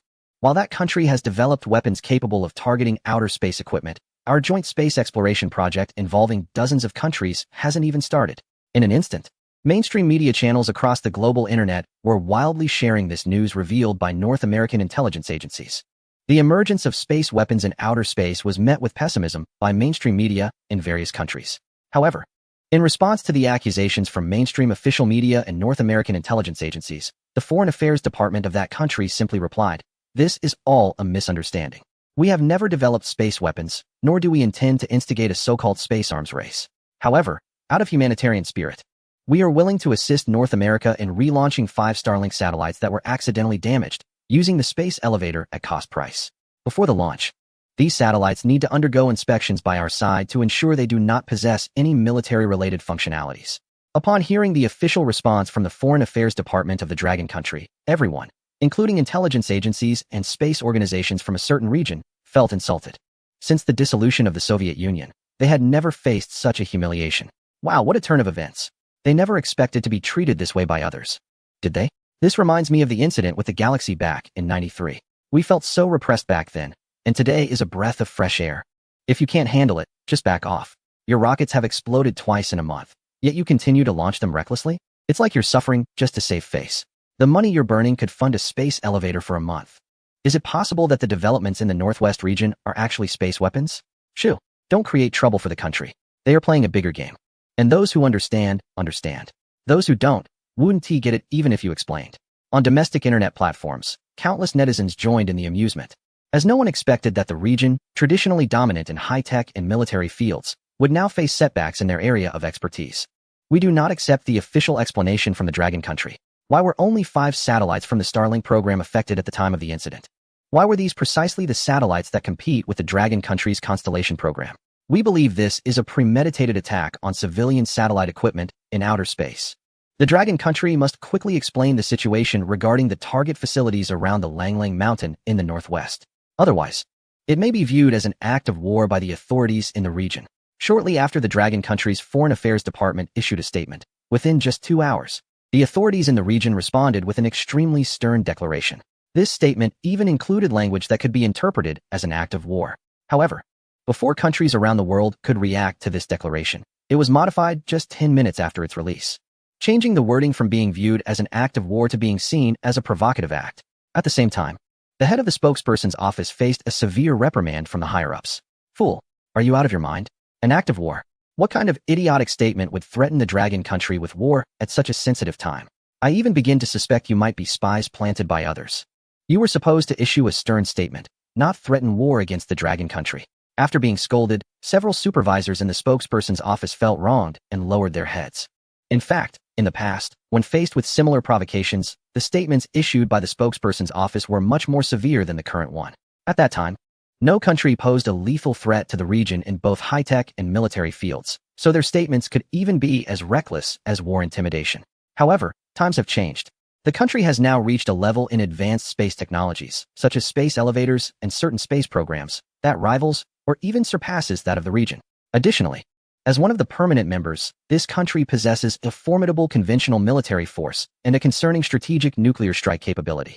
Nowadays, there is even a possibility that they have made breakthroughs in space weaponry, achieving unprecedented capabilities for strikes in outer space. The thought of this country being able to eliminate military satellites, surveillance satellites, and communication equipment from the region's skies once a state of war is declared sends chills down the spines of the top officials in the strategic headquarters. If a war were to be rashly initiated, the information-based warfare that the military relies on could very well turn into a mirage. Therefore, they must be cautious in their wording, expressing dissatisfaction with how the country is being handled while maintaining the dignity expected of a superpower, fearing that this diplomatic turmoil could escalate into acts of war.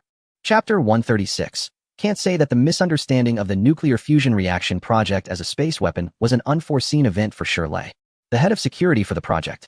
Numerous foreign intelligence organizations have exaggerated the danger level of the project in the northwestern region of the country as much as possible.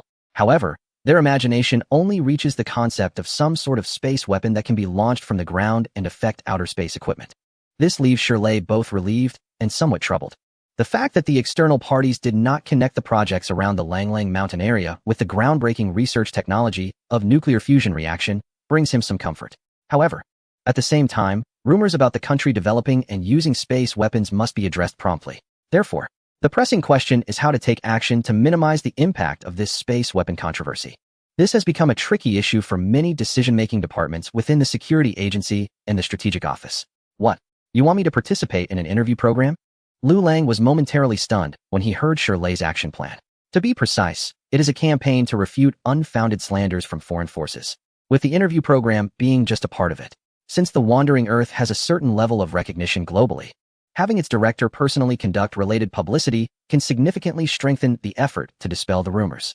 With Shirley's further explanation, Lu Lang also realizes the critical importance of countering the rumors regarding space weapons. However, to be honest, they don't seem to be entirely wrong.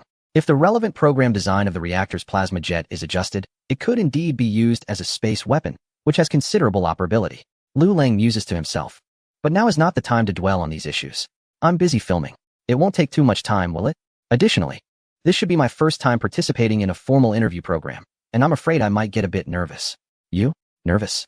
Upon hearing Lu Lang's words, Shirley couldn't help but roll his eyes internally. When you created the space elevator, you shocked a significant portion of the National Academy of Sciences, and when you confidently spoke in front of a group of esteemed academicians, I didn't see you being that nervous. To film the second part, you quietly developed a complete technical scheme and equipment drawings for the heavy nuclear fusion reaction, leaving even the leading scholars in nuclear physics, like academician Zhang Bingquan, stunned. How come you weren't nervous then? Now, just for a casual television interview, you're starting to feel nervous. However, despite Shirley wanting to give Lu Lang a good ribbing, it was clear that Lu Lang had become a national treasure-level researcher. So, he could only put on his warmest smile and gently reassure Lu Lang. There's nothing to worry about. The interview program consists of familiar faces. The interview questions have been rigorously screened. Plus, there's a senior military expert on site to guide you. Oh, who is this senior expert? A professor from the National Defense University, military equipment expert, Professor Zhang. Meanwhile, far away in the capital, Professor Zhang, who had arrived early after receiving news, was furrowing his brow as he looked over the materials provided by the Security Bureau. You comrades from the Security Bureau, didn't we agree to keep the information about the space elevator under wraps? How come it's being so publicly announced in just a few months? What are we supposed to do about our confidentiality work with this? Will people still believe what I say after this? Professor Zhang, we sincerely apologize, but we have other projects of higher confidentiality that need to be covered up. So, we had to temporarily release the information about the space elevator as bait. The last operation was very successful, and this time our director hopes you can cooperate again. Listening to the explanation from the Security Bureau's Special Operations, Professor Zhang felt a mix of confusion. More important than the space elevator? A project with a higher confidentiality level? With that doubt, he opened the top-secret document in his hand. The next moment, texts and images about the heavy nuclear fusion reaction appeared before him. After a quick scan, despite having worked for decades and witnessing nearly all of the nation's secret military equipment development processes, Professor Zhang was still shocked by this project named Heavy Nuclear Fusion Reaction.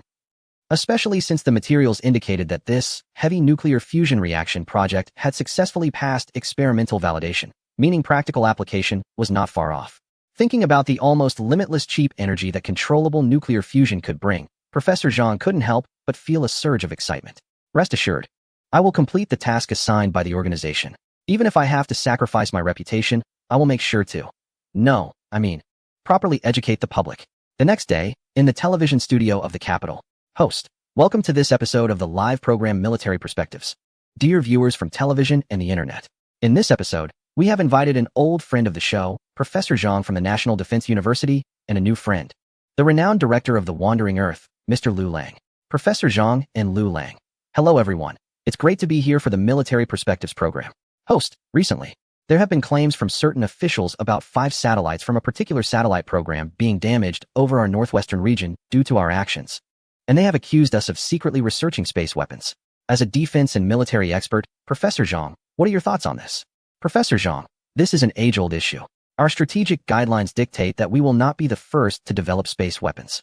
However, let's not argue about that for now. I would like to share my observations and insights from decades of research for everyone's reference.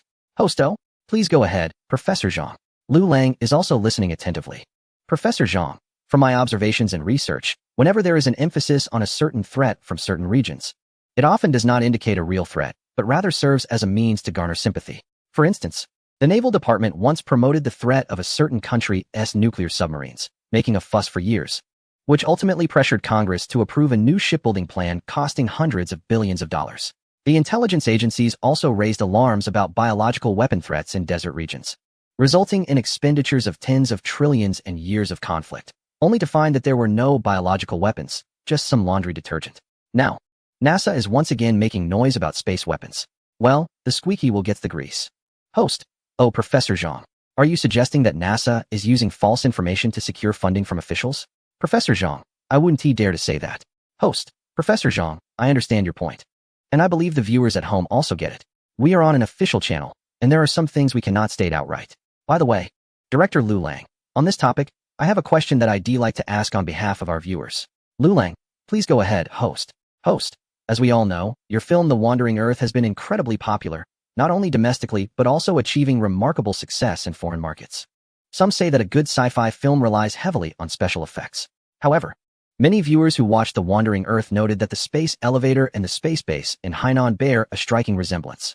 So, many viewers are speculating whether the military equipment featured in the film, including the space elevator, warships, and fighter jets, could have been filmed with actual equipment.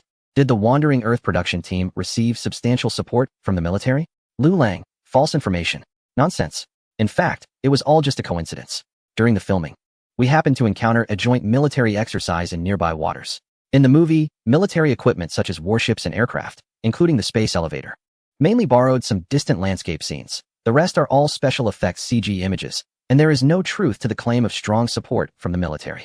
As for the rumors about the space elevator appearing at the filming location, that's even more of a myth. It's just that the distance is somewhat close.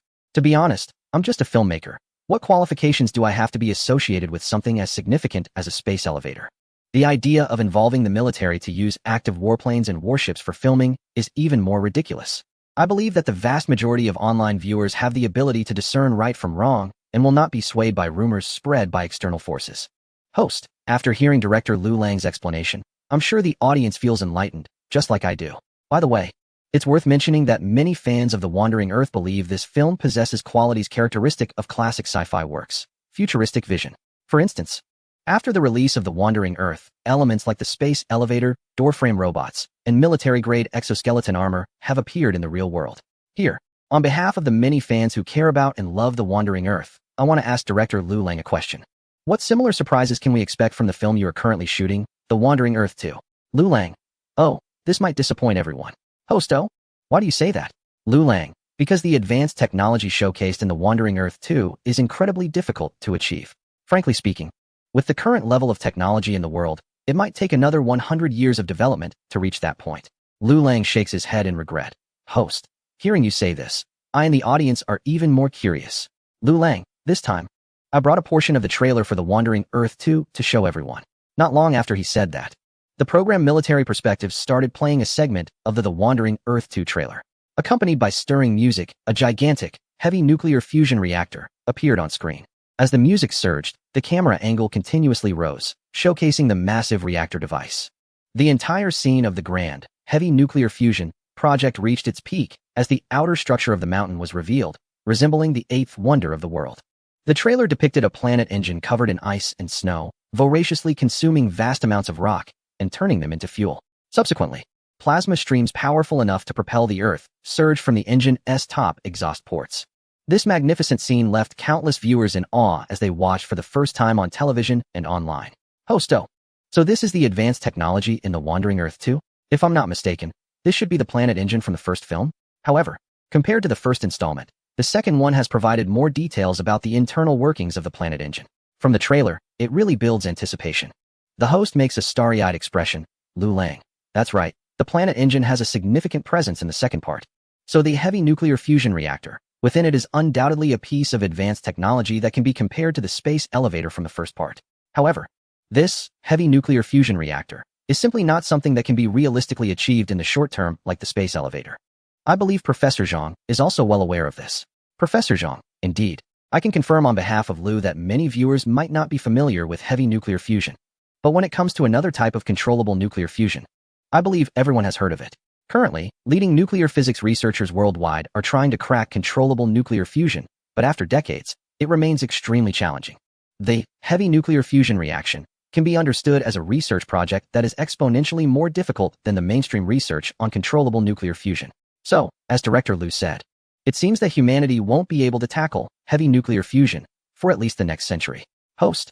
Oh, after the explanations from Director Liu and Professor Zhang, I believe many viewers, like me, now have a more intuitive understanding of the difficulty of heavy nuclear fusion. As an authoritative expert in national defense and military fields, Professor Zhang's words represent the most authoritative views in related areas domestically, and I believe everyone has gained clarity. Additionally, Director Liu, does this mean that the space weapon disclosed by officials in the region around Langlang Mountain is actually the planet engine prop from the Wandering Earth 2? Lu Lang, yes. I was quite surprised and helpless when I heard this news. After all, as a prop pieced together for a film, how did it get misinterpreted by foreign entities and eventually labeled as a space weapon? This is simply absurd and ludicrous. At this point, Lu Lang smiles wryly. The host and Professor Zhang also chuckle. Professor Zhang, speaking of which, I remembered a rumor I heard last week when I went to the office to sign for my pension. It seems that higher authorities are considering collaborating with some friendly nations to jointly construct a larger space elevator in the equatorial region. Chapter 138: The Value of Space Elevator Technology. After this episode of Military Discourse aired, it caused a significant stir. As a military program produced by the official television station, the information presented in Military Discourse largely represents the official stance. When the trailer for The Wandering Earth 2 was first shown to the public, it sparked a huge reaction among countless fans and netizens. Wow, is Director Liu really that efficient? It's only been a little over 6 months since the first part, and the trailer for the second part is already out? Let's not get too excited too soon. This is probably just a teaser for Wandering Earth 2. There might be more previews, advanced previews, ultimate previews, and ultimate advanced previews waiting for everyone. I guess it will take at least another 6 months to finalize. So don't celebrate too early. I don't care about any teasers or follow-ups. I don't want to stay in a world without Wandering Earth 2 for another second. Lu Lang, get to work and speed up the shooting. Go. That planetary engine looks really impressive. In the first film, we only saw it from a distance. But I didn't expect it to be portrayed in such detail in Wandering Earth 2. The special effects of those reactors are incredibly intricate and realistic, making it feel almost real. As a graduate student in nuclear physics engineering, I can responsibly tell everyone that the Wandering Earth 2 crew has definitely put in a lot of effort. The designs of those reactors in the trailer should have practical applications. However, the idea of heavy nuclear fusion reactions is still a bit far-fetched. Aside from that, it feels like it could even be viewed as a documentary. Wait, didn't everyone notice? The message mentioned by the last speaker about the official intention to build another space elevator, positioned at the equator, on a larger scale. Why collaborate with foreign countries? And why place it at the equator? Our country doesn't have territory on the equator, right? Isn't that equivalent to handing over such a crucial national asset as a space elevator to others? As a professor at a science and engineering university, let me explain. Building a space elevator is actually best done at the equator. This is because the center of mass of the space elevator must be in geostationary orbit, remaining relatively still with respect to a point on the ground at the equator. From this perspective, the space elevator needs to be vertical to the ground. Of course, the most important factor is the material strength of the cable used for the space elevator. In simple terms, placing it at the equator minimizes the pressure that the cable must endure. Regarding our existing space elevator, although it is not built in the equatorial region, it relies on the high tensile strength of carbon nanotube materials. The tensile force it experiences at its location on Hainan Island is much higher than that at the equator.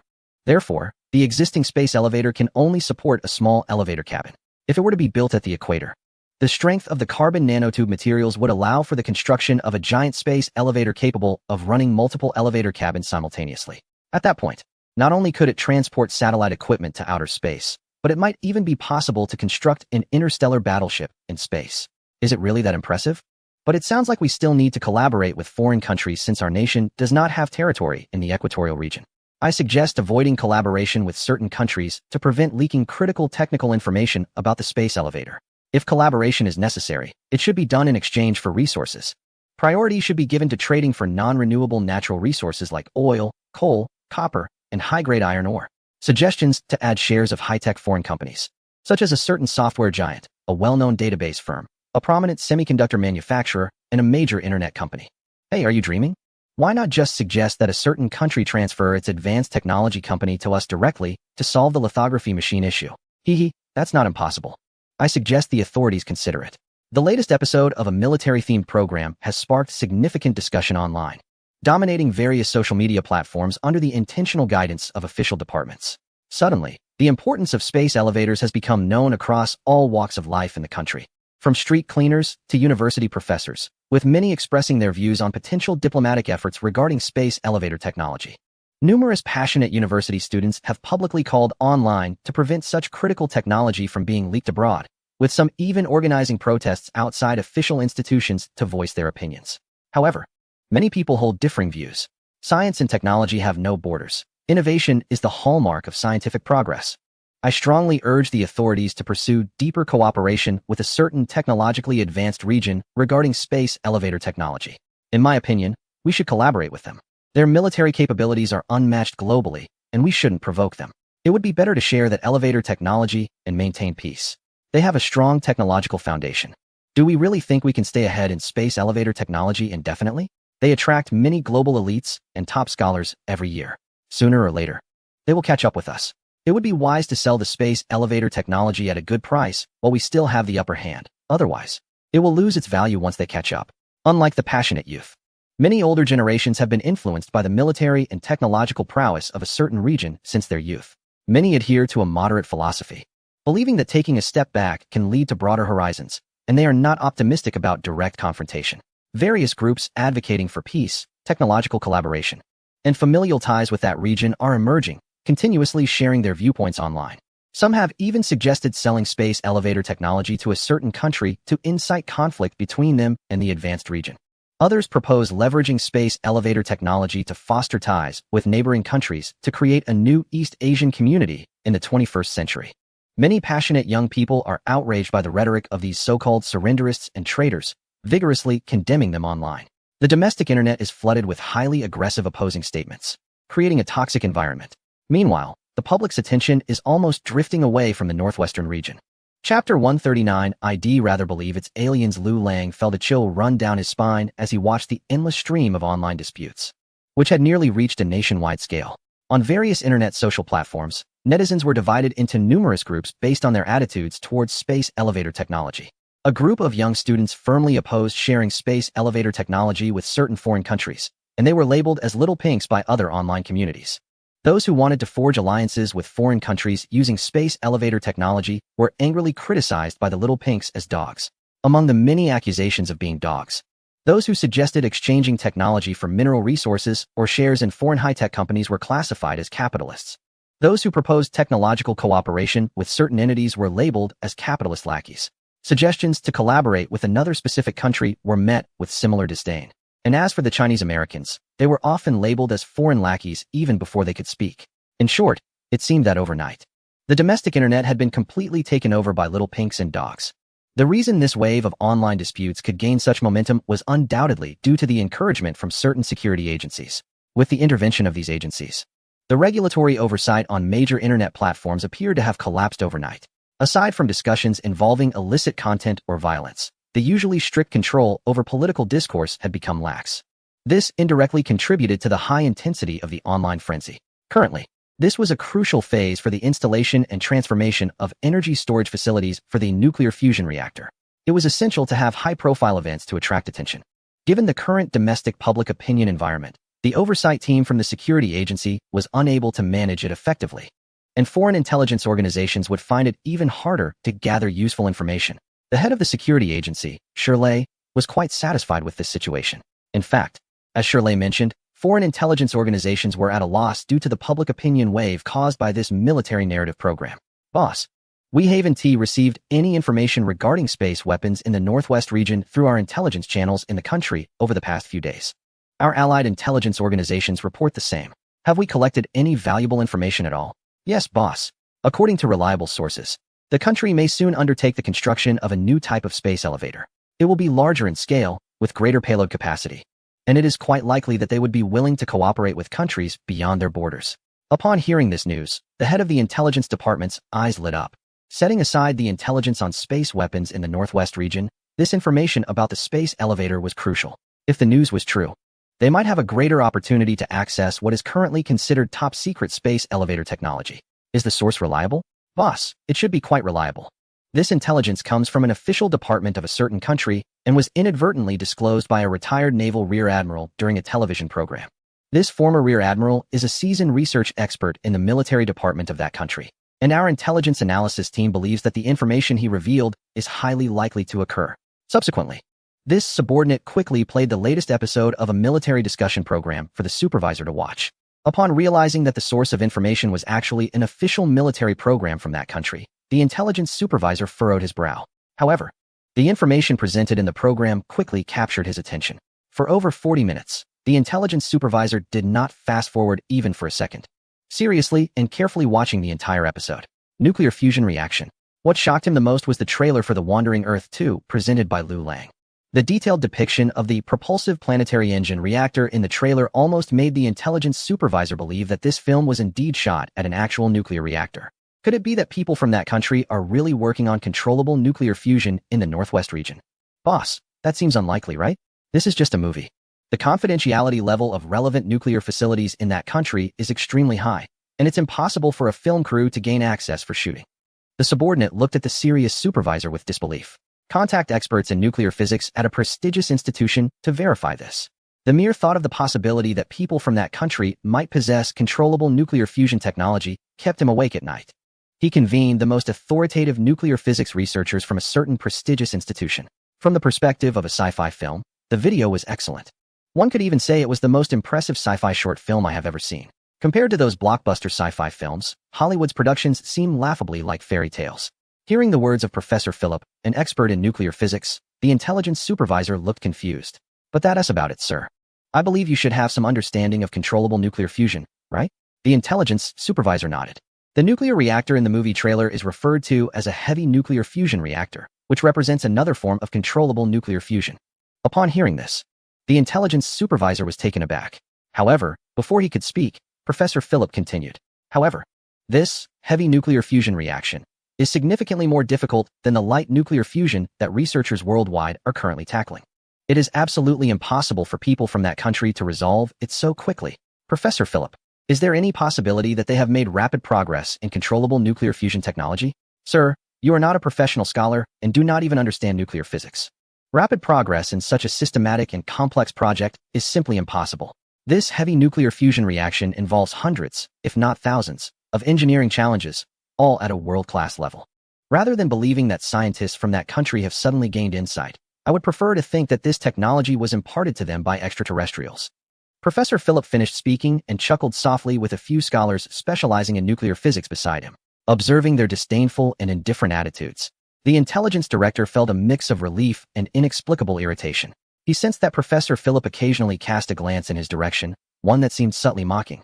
Akin to how humans watch uncivilized gorillas and monkeys in a zoo, this group of insufferable bookworms was simply too arrogant. Chapter 140. Is research boundless? Boss, do we still need to allocate resources and personnel to investigate the suspected space weapon facility in the Northwest region? After sending off the nuclear physicist from a certain renowned institution, a subordinate continued to inquire with the intelligence director. The area around the Langlang Mountain in the northwest had long been designated as a military-controlled zone. Anyone who entered this area without permission, regardless of nationality or ethnicity, would be considered a spy. Moreover, located in the northwest, this region was desolate, making it impossible to use the excuse of accidentally surfing into a military zone as they had when scouting the space elevator base. Therefore, it would be difficult for the intelligence department to find a breakthrough in this area and obtain valuable information in the short term.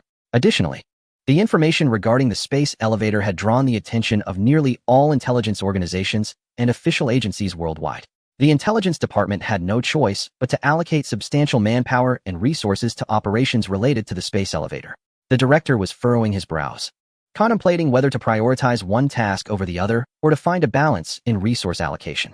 Suddenly, new information arrived. After much consideration, our side will explore cooperation with the international community to construct a high-standard model space elevator in the equatorial region. Countries interested in cooperation can contact our diplomatic missions abroad. It was astonishing that the nation had publicly announced its intention to collaborate with the international community to build a space elevator even larger than the existing one. This news immediately disrupted the thoughts of the intelligence department's director, prompting the entire department to launch various actions in response to this shocking announcement. In Liu Lang's view, the decision to construct a higher-spec space elevator was not surprising. The value and function of space elevators had already been demonstrated in various aspects. Just in terms of assisting satellite launches, it could save nearly 99% of costs, since the space elevator had been officially operational. Various projects for developing chemical fuel rockets had been halted. Several models of rockets that could reach world-class standards had also been stored away in warehouses. The reason was simple. The space elevator was not only more cost-effective but also safer, effectively closing off the path for chemical fuel rockets. Thus, while the Constellation program was underway, plans for the new space elevator construction had already been in the works. Moreover, at this time, there was a need for a significant piece of news to overshadow the heavy nuclear fusion reaction project in the Northwest, which led to the emergence of the new space elevator plan. As for the reasons to cooperate with other countries, this is not difficult to understand. While oversized space elevators have greater utility and higher value, their construction comes with many limitations. The biggest issue is the need to site them in equatorial regions.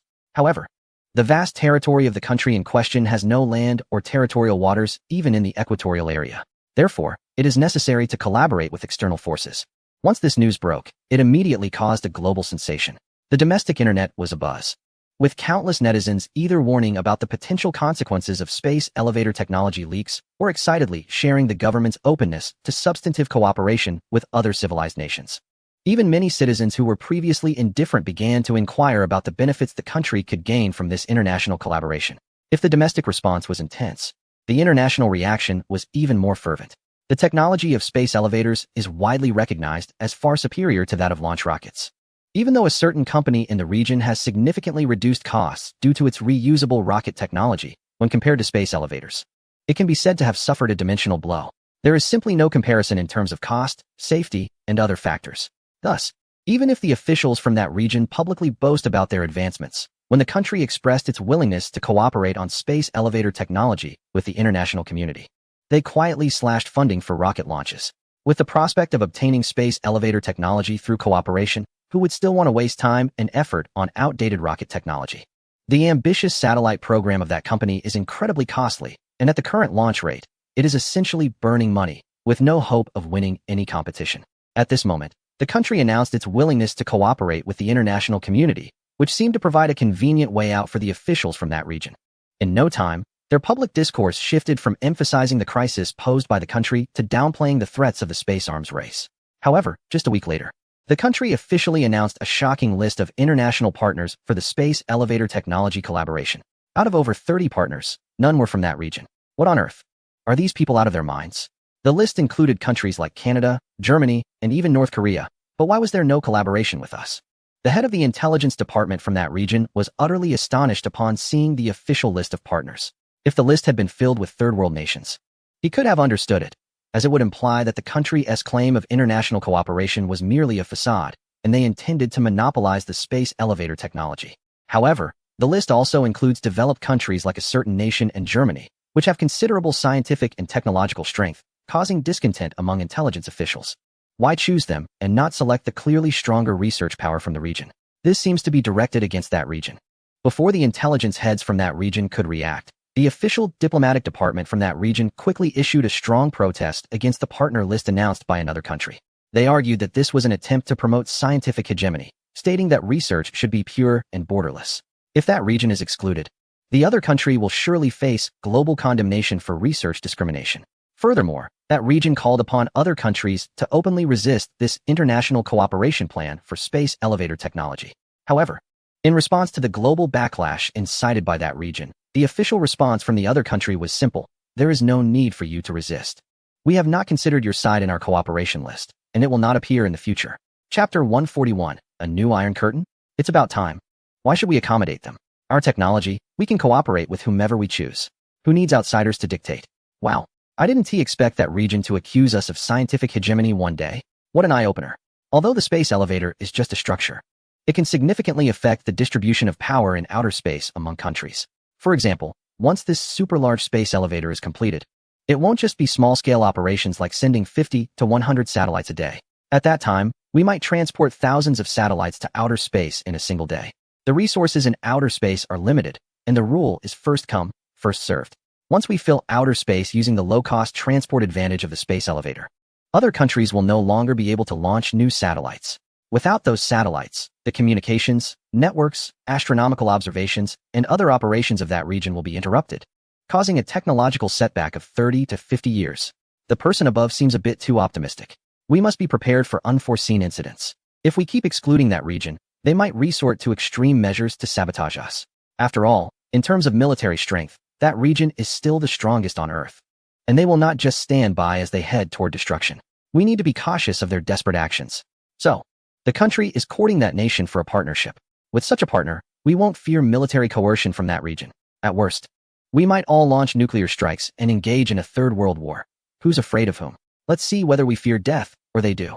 Once the partner list for the space elevator technology was released, the domestic internet was abuzz with radical comments everywhere, while netizens across various countries heatedly discussed and protested. The other country officially began to advance the construction of this super-spec space elevator project. As the proposer and implementer of the space elevator, as well as the founder of the industrialization and mass production technology of carbon nanomaterials, Liu Lang was also invited to serve as the chief consultant for the oversized space elevator project. When it comes to site selection, it is essential to be in the equatorial region, a point on which everyone agrees. Additionally, transportation should be convenient, ideally near the sea, as the materials required for constructing the oversized space elevator will be astronomical in number. Furthermore, the country chosen must have a stable political situation to avoid any unforeseen incidents that no one wants to see. Lastly, it should be a small country so that domestic opposition does not hinder the construction process and allows for easier military presence around the space elevator. After Liu Lang's analysis, the leaders of the project team responsible for the oversized space elevator nodded in agreement. Even when Liu Lang mentioned military presence, there was no sign of surprise among the group. The value and significance of the oversized space elevator are immense. To protect this structure far from the homeland and ensure the nation's interests are not compromised, a military presence is indeed necessary. After some discussion, the group began to sift through maps to select a suitable country for the space elevator. What about Indonesia? No, too many people and a complicated political situation. How about Brazil? Similarly, it is a regional power. What about nearby Chile? Other conditions are met, but it's located in an earthquake zone, which is a definite no. Then Somalia? Are you serious? After searching, Liu Lang proposed a country, Gabon. Its capital, Libreville, is near the equator and is a port city. Indeed, choosing Africa keeps it away from the influence of other regions, and we also have some leverage there. A small country is easier to intervene in, with minimal opposition. After a meeting, the location for the oversized space elevator was quickly determined. With the site confirmed, the focus shifted to planning the specific cooperation scheme. The reason for selecting international cooperation for the oversized space elevator project, aside from the need to collaborate with equatorial countries, is primarily that the authorities want to minimize expenses. Yes, that's right, they aim to spend as little as possible. However, this sounds too harsh, so the official narrative emphasizes technology as the core of investment, developing the oversized space elevator project in partnership with other countries. In plain terms, the authorities do not intend to invest too many resources in the oversized space elevator project and wish to leverage technology to entice other countries into collaboration.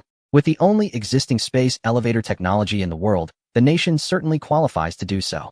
What leaves Liu Lang somewhat speechless is that after the announcement of the first batch of partner countries, their willingness to cooperate is quite strong. They are genuinely ready to contribute money, technology, and even mineral resources and labor. And some are even willing to lend their territory as overseas military bases for the Joint Development Alliance. The Joint Development Alliance is a new international coalition led by the nation to build the oversized space elevator, referred to simply as the Alliance Organization. Within the organization, there are not only strong nations like the one that has mastered advanced space elevator technology, but also a military powerhouse with unparalleled nuclear deterrence capabilities, as well as the leading nation in the European Union. Additionally, there are many wealthy players from the Middle East and various smaller nations rallying behind them. All discerning countries can see the immense potential for future development within this alliance. An increasing number of smaller nations are eager to join, while some larger nations are beginning to take a wait-and-see approach, hesitating. Meanwhile, the international protests from certain regions and their loyal allies suddenly find themselves in a situation that feels off. The nation leveraging the space elevator project has formed a new coalition of national interests on the global stage, one that does not include certain major players. The intelligence chief of the relevant region, reviewing the information on the alliance, grows increasingly alarmed. The member nations possess formidable military strength, conventional warfare capabilities that outclass others, and nuclear deterrence that matches the most powerful. Their strong economic power and large populations signify vast markets, supported by economic engines like the leading nation and others. With abundant natural resources and countless mineral assets within their territories, a new Iron Curtain appears to be emerging over the continents of Asia, Africa, and Latin America. Chapter 142. Alliance Organization Conference. Not long after the announcement of the establishment of the coalition led by the aforementioned nation, it sent shockwaves through countries worldwide. Observers can easily discern the potential strength and future prospects of this alliance. The first industrial revolution was characterized by the widespread use of the steam engine, allowing its leading nation to become a dominant global empire. The second industrial revolution arose from the invention and extensive use of electricity, which spurred rapid technological advancements and national power in various countries. The hallmark of the third industrial revolution was the widespread application of new energy technologies and information technologies, solidifying its initiator's global dominance. Now, with the initiation of the Superspec Space Elevator project, many nations view the advancement of space technology as a sign of the fourth industrial revolution. The space elevator is not limited to merely launching satellites. In the near future, with the successful construction of the Superspec Space Elevator, the applications of space technology will expand unprecedentedly. The drastically reduced transportation costs will greatly assist humanity in exploring extraterrestrial resources. Events that once existed only in science fiction, such as lunar development, lunar mining, and Mars colonization, now have significantly increased feasibility. This is an uncharted blue ocean that nations have yet to explore, with promising prospects and a bright future. However, all these beautiful visions hinge on one prerequisite: cooperation with the leading nation. Unfortunately, the situation is complicated due to the shortcomings of certain parties. Currently, only the leading nation possesses this groundbreaking space elevator technology. The history of the previous three industrial revolutions has provided countries around the world with ample lessons and experiences. Those who can catch the ride of the space elevator may significantly enhance their national strength and technological capabilities in the coming decades, truly establishing themselves among the nations of the world. Consequently, more and more smaller nations are applying to join the alliance, fearing that they might miss out on this opportunity due to slow action. In the past, the outcomes of the three industrial revolutions were exclusively held by the hegemonic powers that were leading the world at the time. What chance did these smaller nations have? Now, with the initiative taken by a certain nation to announce international cooperation, smaller countries that were previously worried about being targeted are seeing an increasing number of nations applying to join, and they can no longer afford to hesitate, rushing to apply for the second batch of superscale space elevator partnership slots. Boss. Reliable sources indicate that some countries have already applied for the second batch of superscale space elevator cooperation slots. Gather the list of these nations. We have already made our stance clear. How dare they oppose us at this time? Pick a small nation and give them a substantial warning. The head of the intelligence department threatened ominously. However, as soon as he finished speaking, a subordinate handed him a list with a bitter expression. The supervisor was puzzled, and as he opened the document, his expression froze in shock. So many. The list was densely populated with the names of over 30 countries and regional organizations, adding to the first batch of confirmed partners. The number of member states in the alliance led by this nation is likely to have exceeded 60, and this number continues to rise. The thought of so many countries disregarding threats and starting to show goodwill towards this nation made the head of the intelligence department break out in a cold sweat. As the head of the intelligence department, he could, to some extent, influence the power dynamics of certain smaller nations. He had the means to issue substantial warnings to some of them. However, the number of nations listed that required warnings was simply overwhelming. The more he thought about it, the more anxious he became, drenched in cold sweat. The situation seemed to have surpassed what he could manage, and he had no choice but to pass this hot potato up to his direct superior, the real boss. As countries around the world stirred due to the unprecedented superscale space elevator project, this major undertaking, led by the nation, has officially commenced. Alongside the start of the project, the rights and interests related to the superscale space elevator have also been meticulously planned. First, the initiating country will hold 51 of the non-dilutable rights and interests in the project, including voting rights, profit rights, temporary resolution rights, and emergency mobilization rights, among other key interests. At the Alliance Conference, Liu Lang, who was invited to witness the first representative meeting of the Alliance, couldn't help but raise his eyebrows when he heard the speech from his country's representative. The 51 stake seemed not so exaggerated, but the subsequent clause about non-dilution was the most critical. This meant that regardless of how many other members the Alliance organization absorbed in the future, Long Country would always hold more than half of the profit rights, and the 51 share was almost equivalent to having a veto power within the Alliance organization, solidifying its status as the leading country. As soon as the speech concluded, Representatives from dozens of countries in the hall began to discuss among themselves upon hearing the simultaneous translation in their earpieces. Although they understood that the people of Long Country possessed key space elevator technology, making their claim for long-term leadership in the Alliance organization somewhat reasonable, many countries still felt hesitant. Accepting this would mean they voluntarily accepted Long Country's leadership and became subordinate members of the Alliance. However, it didn't take long for representatives from countries including Baba Yang, North Korea, and several smaller African nations to voice their agreement and support for Long Country's representative. After the backing of a few loyal allies, many hesitant nations turned their attention to representatives from other influential member states like Goose Country and Germany. These countries had significant sway within the Alliance organization, second only to Long Country. Before long, several member countries, including Goose Country, Germany, and wealthy nations from the Middle East, also expressed their agreement. With this, the resolution lost any suspense.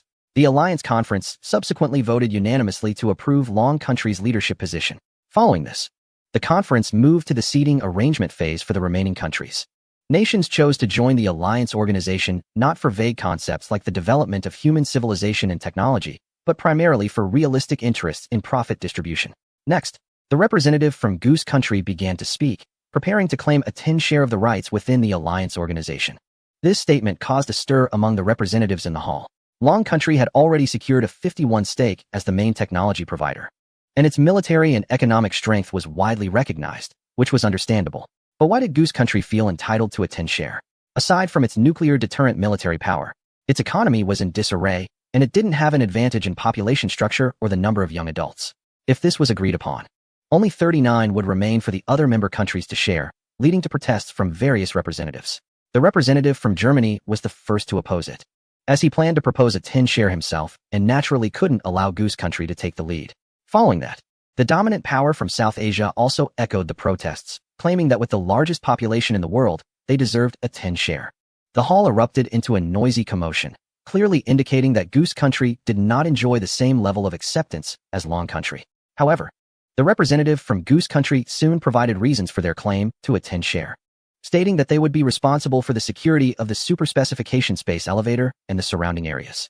A deployment of no less than 500 strategic and tactical nuclear warheads will take place in the region, along with the stationing of a mechanized group army of 30,000 troops, including the elite airborne division of 6,000 soldiers. Additionally, a statement will be issued indicating that any military strike against the oversized space elevator base will be considered an invasion of our territory. A nuclear retaliation will be executed immediately to ensure the safety of the oversized space elevator. The 10 equity stake is absolutely worth it.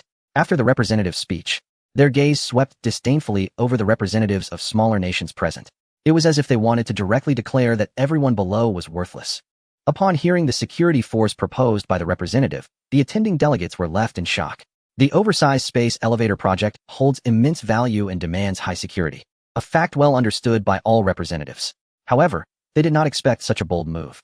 With over 500 strategic and tactical nuclear warheads being used as security for the project, even Lu Lang, who was merely observing, looked bewildered. Given the staggering and terrifying nuclear arsenal, this security statement was unprecedented. The intimidation factor of such a bodyguard is off the charts. The representatives' determination to deploy 500 nuclear warheads and the accompanying statement reflected their confidence in securing the 10 stake. The venue erupted into a flurry of discussions, and after a while, the resolution granting the 10 stake was tacitly approved. Following this, the remaining 39 equity stake drew even more intense competition among the members present. The representative from one nation could not help but speak up, vying for the next 10 stake, offering an investment of 80 billion euros and a team of over 5,000 senior engineers to support the construction of the oversized space elevator. They also stated they would leverage their influence to attract more partners from the European region to the alliance. However, this proposal was quickly protested by many member representatives, who believed the offer lacked sincerity and was unworthy of the 10 stake. Before the representative could continue, others began to make various bids, attempting to secure as much of the remaining 39 stake as possible. A wealthy Middle Eastern country declared, "We won't beat around the bush.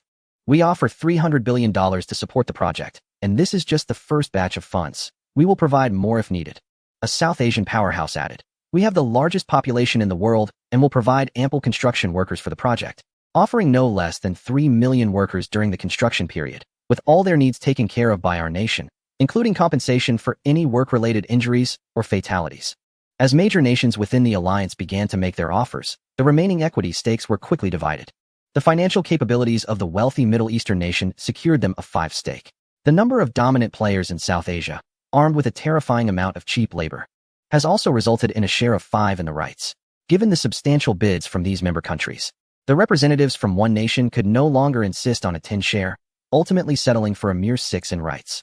Just 5 member countries managed to divide up 77 of the rights, leaving the remaining 10 for the next batch of partners, prompting dozens of countries to begin a frenzied bidding war. The smaller nations lacked the robust national power support that the earlier representatives enjoyed, such as high-tech engineers, vast capital, and significant national influence. Therefore, they had to resort to alternative methods to compete for bids. The scale of the oversized space elevator project was enormous, even surpassing the scaled-down planetary engine based on the transformed Langlang Mountain in the northwest region. The human and material resources expended were astronomical. Just the various construction materials alone amounted to tens of thousands, even hundreds of thousands of tons. Small countries that could not provide substantial funding or a large number of high-tech professionals sought ways to contribute to the massive resource requirements of the project.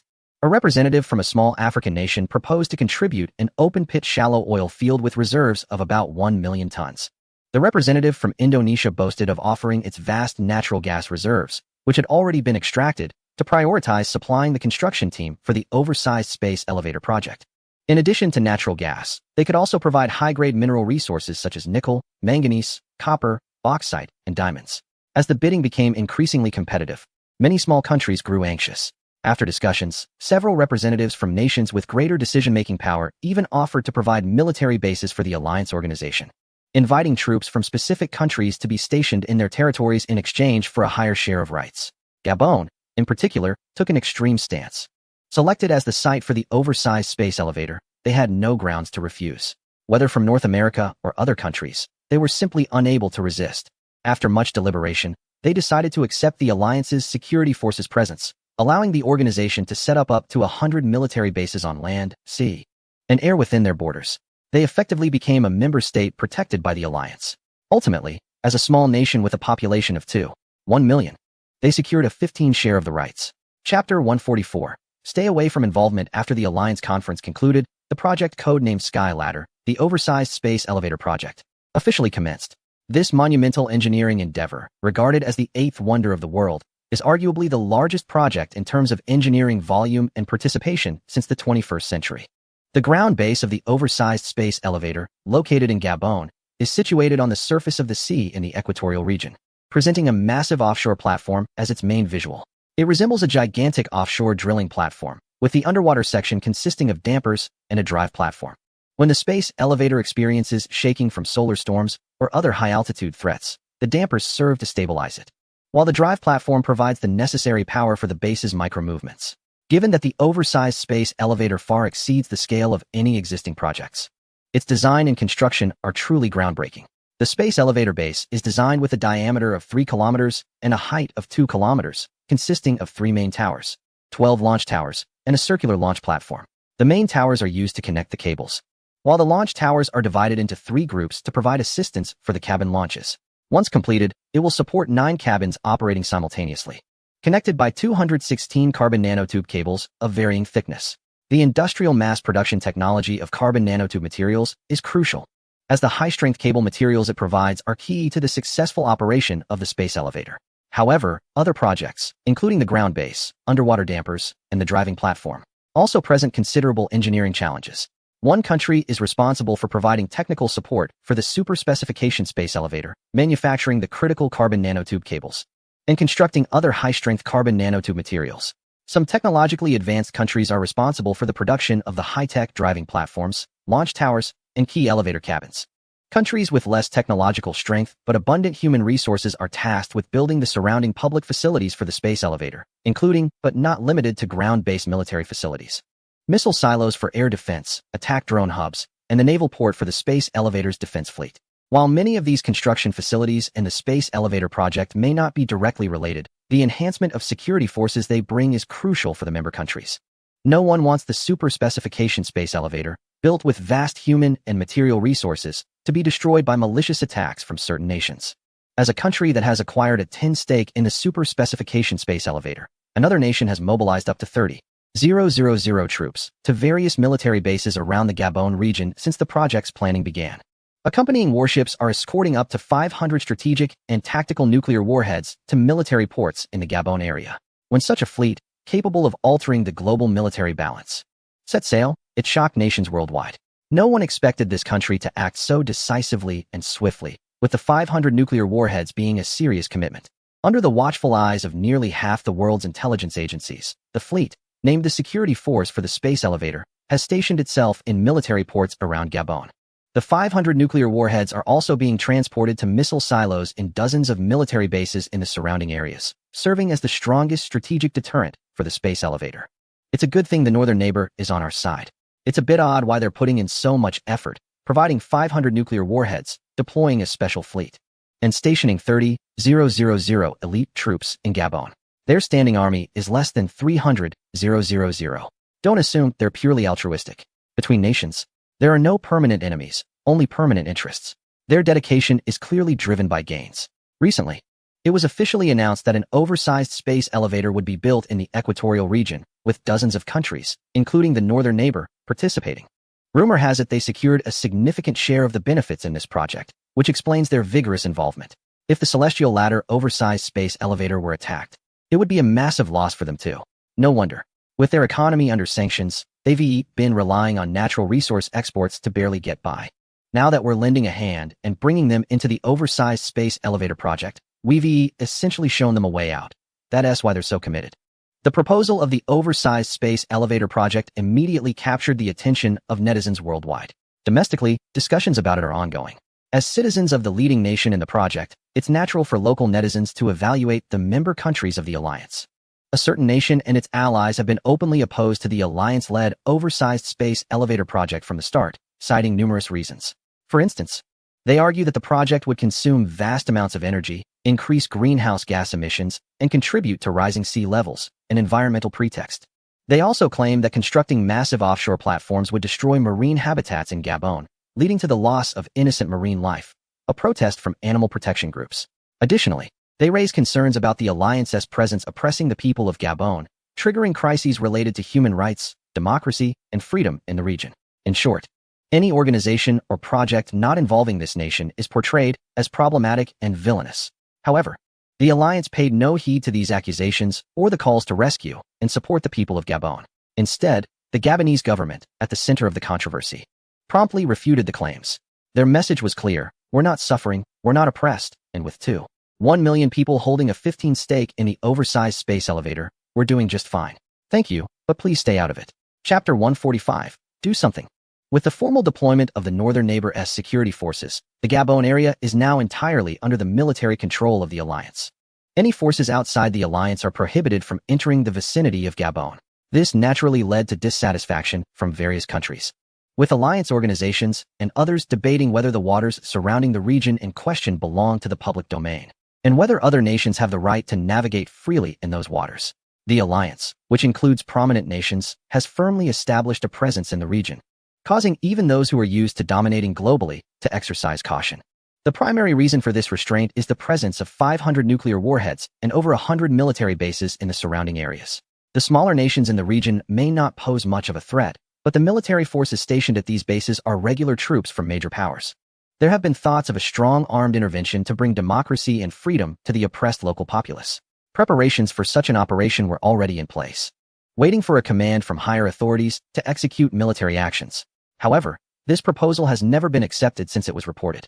The intelligence agency believes that the best time for action would have been before the military forces of the alliance settled in the area. Now it is too late, as the region is under military protection from these powers. The appearance of military forces from other nations could escalate tensions and enlarge the conflict. Particularly concerning are the numerous launch sites deployed in the vicinity, which are equipped with real nuclear warheads. No one can predict whether the presence of military forces from other nations might provoke reactions from neighboring powers, potentially leading to the use of nuclear weapons. Regardless of whether strategic or tactical nuclear weapons are used, the consequences would be catastrophic, akin to opening Pandora's box.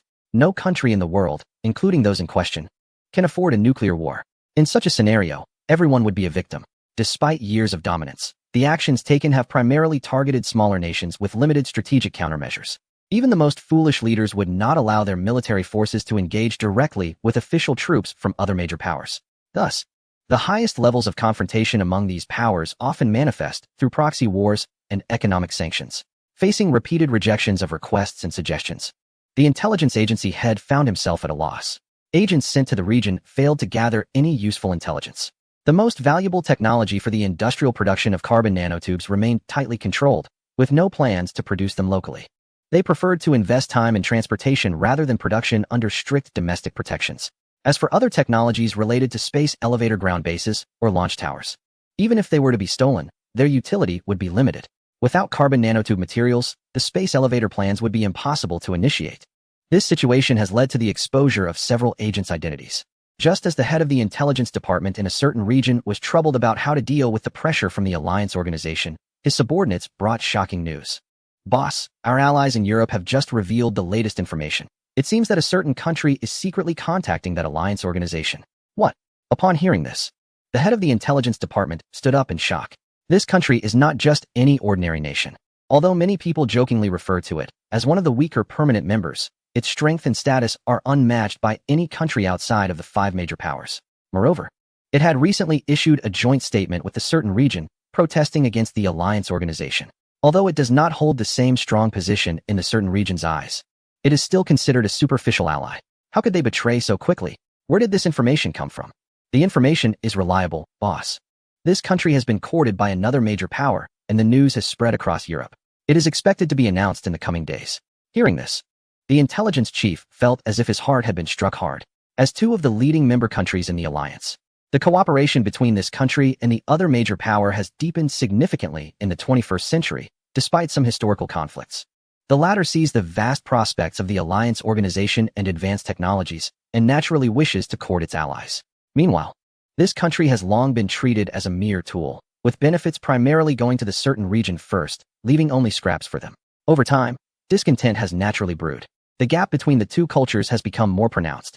Now, seeing the alliance organization as potential, and with an invitation from the other major power, it is understandable that they would seek a new path. The alliance organization has the backing of several powerful nations, and with the inclusion of the other major power and wealthy Middle Eastern countries, its economic and military strength cannot be underestimated, making it capable of competing with the certain region. It is only natural for this country to pursue what it deems beneficial. The intelligence department in the certain region immediately reported the information, and the superior of the intelligence chief was also furious, promptly questioning the betrayal over a secure line. However, this matter ultimately remained unresolved. When the alliance organization officially announced the welcoming of this new member, the world was once again astonished. Now, 3 out of the 5 major powers have joined the alliance organization, leaving the certain region and another major power excluded.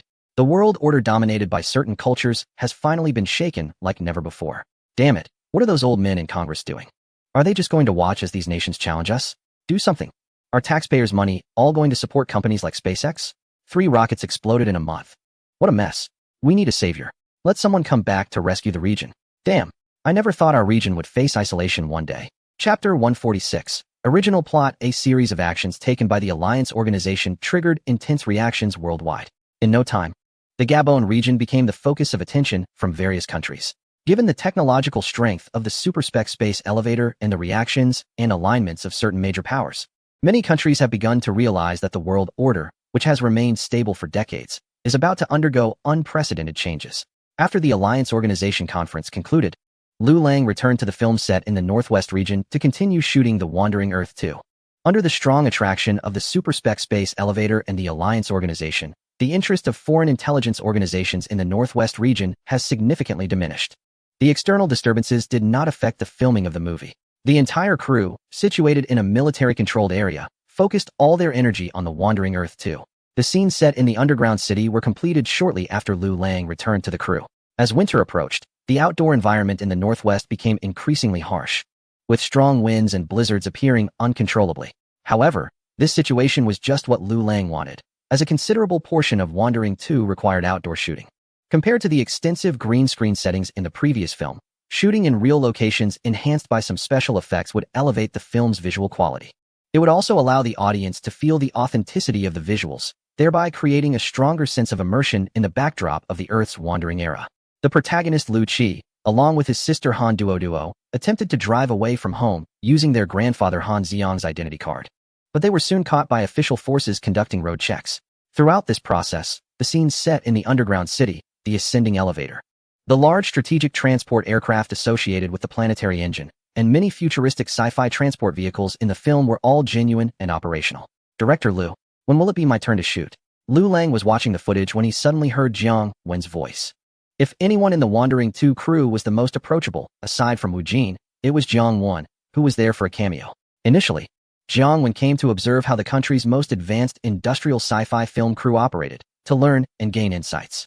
However, upon arriving at the set, he was completely amazed by the various high-tech film props that exceeded his imagination. Who would have thought that a movie could feature a planetary engine prop nearly 3,000 meters high? Can a giant engineering transport vehicle really operate in the field? What captivated Jiang Wen the most was the military-grade exoskeleton armor prop, which was equipped with thousands of rounds of ammunition. Under the guidance of the security personnel on the set, Jiang Wen personally fired a complete ammunition belt. At that moment, he felt like a humanoid war machine, which was exhilarating. When he first arrived on set, he was a bit reserved, but with Wu Jin's friendly approach, the two quickly started having fun together. They tried driving various cutting-edge vehicles on the ground, and whenever Jiang Wen questioned their qualifications to operate these movie props, Wu Jin would casually pat his chest and reassure him. It's fine, even though we're driving without a license, these vehicles don't have production permits either. Two negatives make a positive. They didn't feel that the conditions of the film crew in the northwestern inland area were harsh at all, treating the shoot more like a vacation, enjoying themselves to the fullest. However, soon it was time for Wu Jin's shooting tasks. And Jiang Wen finally remembered that he had come with a cameo role. The storyline of Jiang Wen's cameo was an original plot by Liu Lang. The protagonist Liu Qi was caught stealing a car with his sister and was locked up in a detention center, prompting their grandfather Han Xiang to come to the rescue.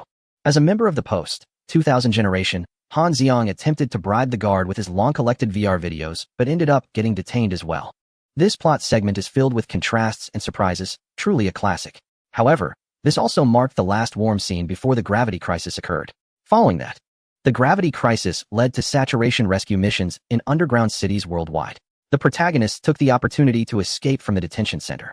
The character played by Uncle Da, the grandfather, was primarily concerned about the safety of the two children and did not join the rescue team. Unfortunately, he was requisitioned by another group of joint government rescue forces that were executing rescue tasks. The group reluctantly embarked on the mission to escort the Firestone. Along the way, they unexpectedly discovered that a strategic transport aircraft, also on a rescue mission, had crashed due to thin air. One of the planes crashed near the protagonist's rescue convoy. As they made their way to assist the downed transport aircraft, Jiang Wen, now portraying a rebel leader, made his entrance with his two generals, Gu Jinfeng and Lei Jiayin. The rebel forces, drawn to the crash, engaged in intense firefights with the protagonist's escort team. This segment was carefully crafted by Liu Lang to fit the movie's worldview background, highlighting a firefight conflict. The protagonist team, representing the joint government, was well-equipped but outnumbered, and the soldiers were determined to protect the Firestone from being captured by the rebels. In contrast, Jiang Wen and his faction represented the rebels, equipped with practical, wasteland punk-style vehicles and weaponry. Despite their inferior equipment, they fought fiercely. The clash between both sides became a key plot point in the film's midsection. The thrilling space elevator battle in the first part of The Wandering Earth left a profound impression on the audience. During the filming of The Wandering Earth 2, Liu Lang had to consider incorporating a battle scene that would match the storyline of the space elevator battle from the previous installment. With no budget constraints and advanced special effects technology available, along with strong support from the military police in the controlled area, Liu Lang naturally wouldn't miss this plot opportunity. This was also an important guarantee for The Wandering Earth 2 to maintain its reputation and avoid receiving lower ratings than its predecessor. When Jiang Wen, playing a small rebel leader, appeared alongside the rebel forces portrayed by the station troops, a bloody and intense battle scene immediately unfolded. Various high-tech weapons and equipment, originating from the film's universe, made their appearances in rapid succession. The wasteland punk-style rebel forces clashed with the regular army of the United Government, which was equipped with cutting-edge technology, in a brief yet fierce confrontation. The rebels, stripped of their access to the underground city, fought desperately for the supplies within their rescue team to survive. On the other hand, the rescue team fought to protect the precious resources and to carry out their mission to activate the planet's engine. In this battle, there were no right or wrong sides, only differing identities and positions. The rebels, in order to continue surviving on Earth, had to launch an offensive against the United Government's well-armed regular army. Their goal was to seize the limited survival supplies within the rescue convoy. After losing the moon, Earth faced frequent tidal disasters. And with the initiation of the Wandering Earth project, the climate became increasingly harsh. The surface was no longer suitable for human habitation, and the rebel forces could only struggle to survive. Charging forward against the United Government's concentrated firepower, the rebels were driven by both the desire to survive and, for some, perhaps an unspoken wish to embrace death.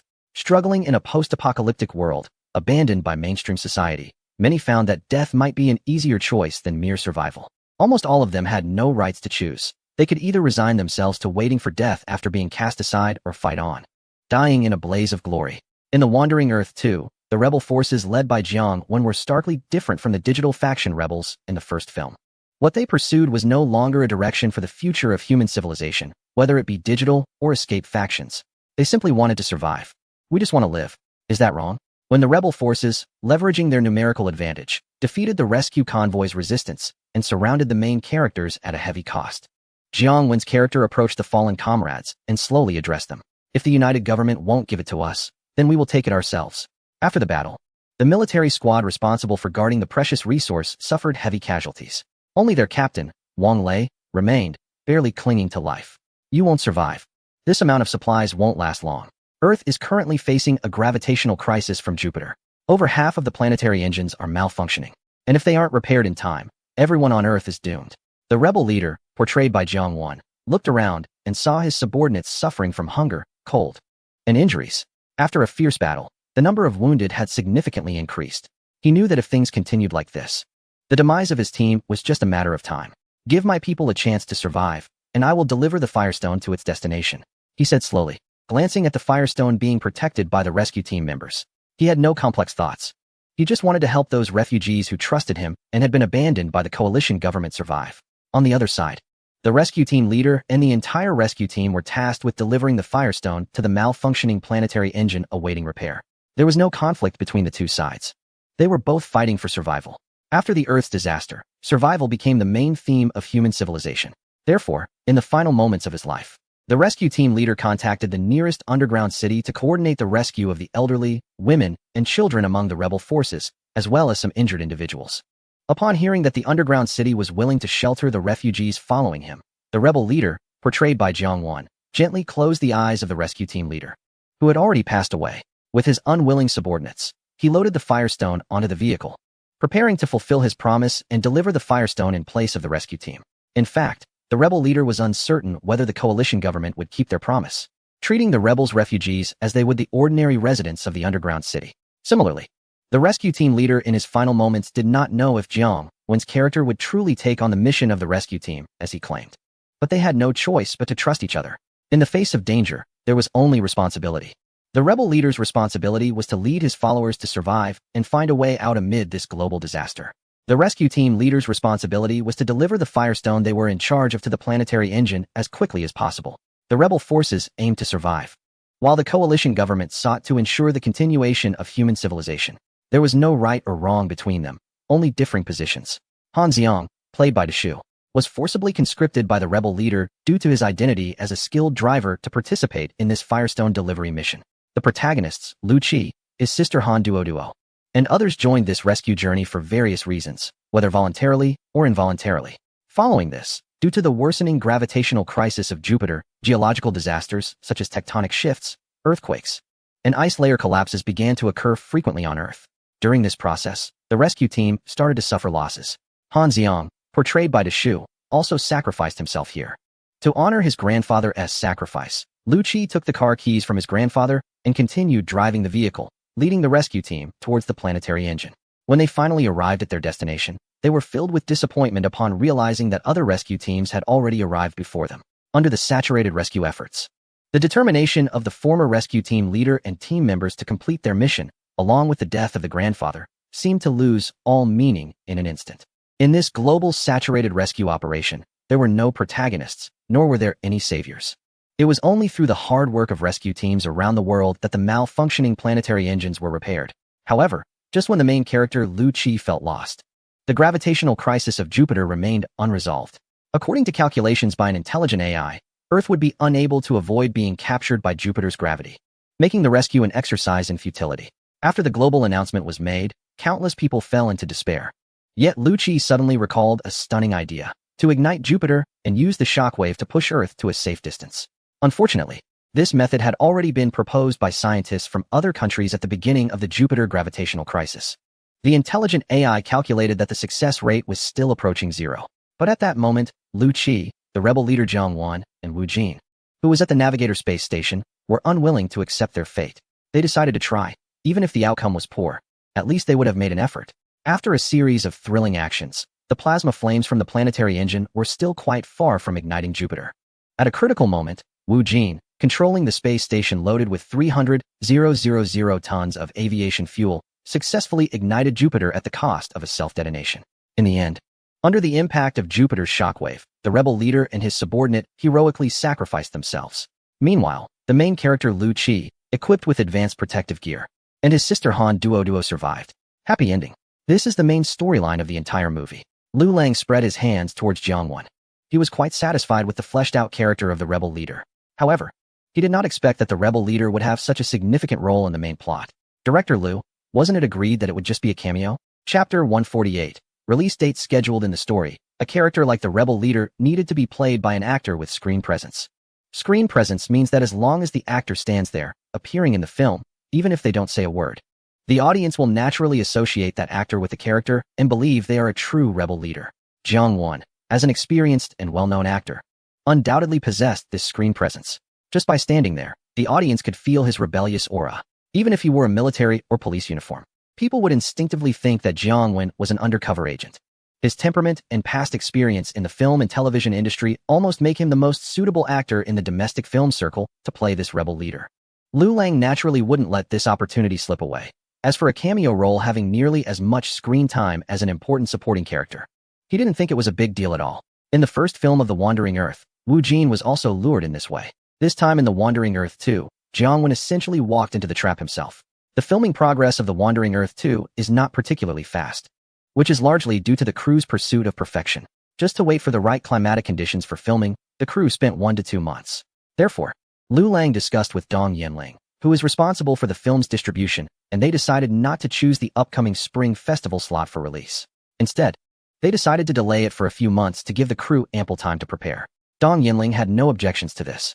The first The Wandering Earth film has already achieved both box office and critical acclaim, becoming an indelible milestone in domestic film history and breaking multiple historical records. In such cases, it is generally difficult for sequels to surpass the first film, let alone replicate its success and maintain global box office and critical reception. As the first internationally influential IP under ByteDance Entertainment Division, the importance of The Wandering Earth is unquestionable. Rushing the release would be akin to killing the goose that lays the golden eggs. In fact, if Lu Lang announced that The Wandering Earth 2 needed to be polished for another 34 years, Dong Yanling would probably accept it. Therefore, just delaying it for a few months was not a problem in her eyes. However, the competition in May is quite fierce, with several Hollywood blockbusters being introduced, which might affect the screening schedule. The highest box office periods in domestic cinemas are the Spring Festival, Labor Day in May, National Day in October, and the summer vacation period in July. In recent years, with the development of domestic films, the unwritten rule of a domestic protection month has become somewhat relaxed. Besides the Spring Festival and the summer vacation period, the other two periods still regularly introduce foreign commercial blockbusters. The Labor Day holiday is a particularly important slot, attracting numerous commercial blockbusters to compete against each other. Should they consider postponing for another 2 months to release during the summer vacation period? Dong Yanling's idea is simple. Let The Wandering Earth 2 be released in the summer, using the domestic protection month to safeguard the film and enhance its competitiveness as much as possible. Although the first The Wandering Earth achieved global success in both box office and critical reception, it must be noted that Hollywood blockbusters still pose a significant threat in the eyes of domestic filmmakers like Dong Yanling, competing on the same stage as those Hollywood blockbusters. To be honest, Dong Yanling doesn't feel confident about it. No, let's stick to the Labor Day slot, relying on the domestic protection month to avoid competition. Otherwise, it will always feel like being one step behind. Lu Lang didn't pay much attention to the idea of domestic protection. He currently possesses nearly 2 billion exclusive technology points from The Wandering Earth. He only needs to earn another 1 billion points to redeem the most expensive smart AI technology. This means that The Wandering Earth 2 only needs to achieve a total box office of around 3 billion dragon coins, which Lu Lang does not see as a difficult task. With the box office success and positive reputation of the first film, the anticipation for The Wandering Earth 2 has been steadily increasing since its project launch. Many international audiences are also looking forward to this film, which differs from the formulaic sci-fi blockbusters. Professional film data organizations estimate that even without the protection of the domestic box office month, the domestic box office for The Wandering Earth 2 could reach around $2.53 billion, which is still a conservative estimate. Additionally, considering the vast overseas market, the total box office could conservatively reach around $6 billion, not accounting for other revenue channels such as video rental and Blu-ray sales. The capital market seeks profit, and the overseas film market is no exception. During the first installment of The Wandering Earth, it was only due to the backing of Longyear Group that it made it to overseas cinemas. However, at that time, overseas theaters showed little interest in The Wandering Earth. This was because many popular domestic films had previously attempted to gain a share of the overseas market, but their performances were often unsatisfactory. Domestic comedy and romance films that had been hits were not of interest to overseas audiences in different cultural contexts. It wasn't until the hard sci-fi film The Wandering Earth emerged, utilizing a genre that was almost exclusive to Hollywood, that the global film market experienced the impact of sci-fi from the Dragon Kingdom. Elements like the Terminator robots, Transformers, space battleships, and alien insect races from Hollywood could attract global film audiences. Similarly, elements such as space elevators, predator drones, artificial intelligence, and even plans to detonate the moon from the Dragon Kingdom have also been embraced by overseas viewers. Not only ordinary moviegoers, but even many overseas professional filmmakers and researchers hold The Wandering Earth in high regard. The film's almost lifelike special effects, its core distinct from the typical American heroism in sci-fi films, as well as the hardcore, meticulously thought-out sci-fi architecture, planetary engine data, and moon explosion plans, all provide points of interest for various professional and audience levels. In this context, overseas theaters have greatly increased their confidence in The Wandering Earth IP. As soon as The Wandering Earth 2 was announced, numerous overseas theaters reached out regarding distribution matters. This is a treatment that no other domestic film has ever received. Therefore, Liu Lang is very confident that The Wandering Earth 2 will secure 1 billion technology points, and there is no need to delay the release plan for the domestic protection month. After confirming that The Wandering Earth 2 had been scheduled for release during the May Day holiday, Dong Yinling reviewed the list of films expected to be released during that period. Among them were an animated film from an island nation, a classic IP spin-off, and Avatar, The Way of Water. Although there were several imported films slated for release, Dong Yinling analyzed them for a long time and found that only 2 or 3 had real box office potential. One was the animated film, which, based on past performance of similar types in the domestic market, was expected to gross around $2.3 billion. This posed no threat to The Wandering Earth 2. The other was a non-traditional superhero film. Despite being produced in Hollywood, its somewhat childish storyline and absurd style of the main character made Dong Yinling and many domestic industry professionals skeptical about its performance in the domestic market. However, upon seeing the title of the last film, Dong Yinling's brow furrowed. Avatar, The Way of Water was the sequel to the globally popular Avatar, released over a decade ago, and a top-tier product of Hollywood's sci-fi film industry. When it was released, it created a massive wave globally, grossing over $2.7 billion and topping the worldwide box office charts, a record that had remained unbroken for over a decade. It was important to note that this was $2.7 billion from years ago, at a time when no film in the domestic market had even surpassed $1 billion in box office. As a monumental work in the history of world cinema, Avatar left behind not only astonishing box office figures, but also initiated the wave of 3D cinema worldwide. Its impact on the global film market was immense. Now, directed by the renowned James Cameron, the sequel Avatar, The Way of Water was making its return to the domestic market after many years, choosing the same May Day period for its release. This meant that The Wandering Earth 2 would be competing directly with Avatar 2.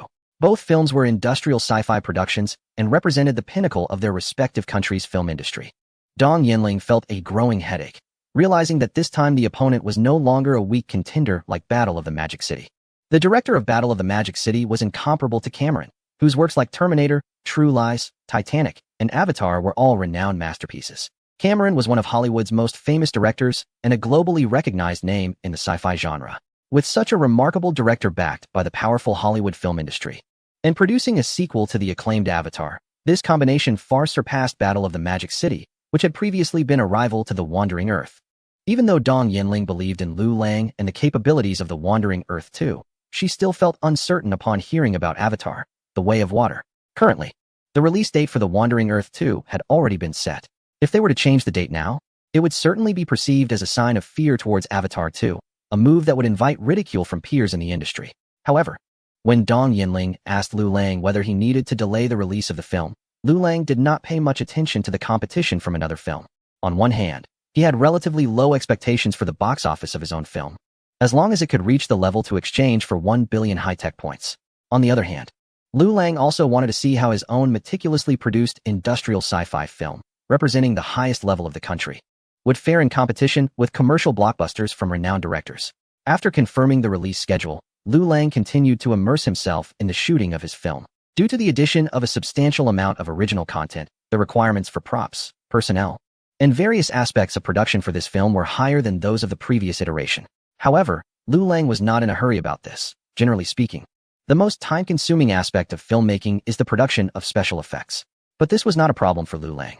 With the support of high-spec rendering facilities, his rendering speed for the film's special effects shots was hundreds of times faster than that of the top special effects studios. There was plenty of time to refine the film. Meanwhile, inside the modified Langling Mountain, the special renovation for the advanced nuclear fusion reactor was also accelerating. After the successful experimental verification of nuclear fusion, it represented the possibility for relevant societal applications. The most exciting aspect was its ability to provide nearly limitless energy supply at a minimal cost. Simply put, with the nuclear fusion reactor, the country effectively possessed an almost inexhaustible energy resource.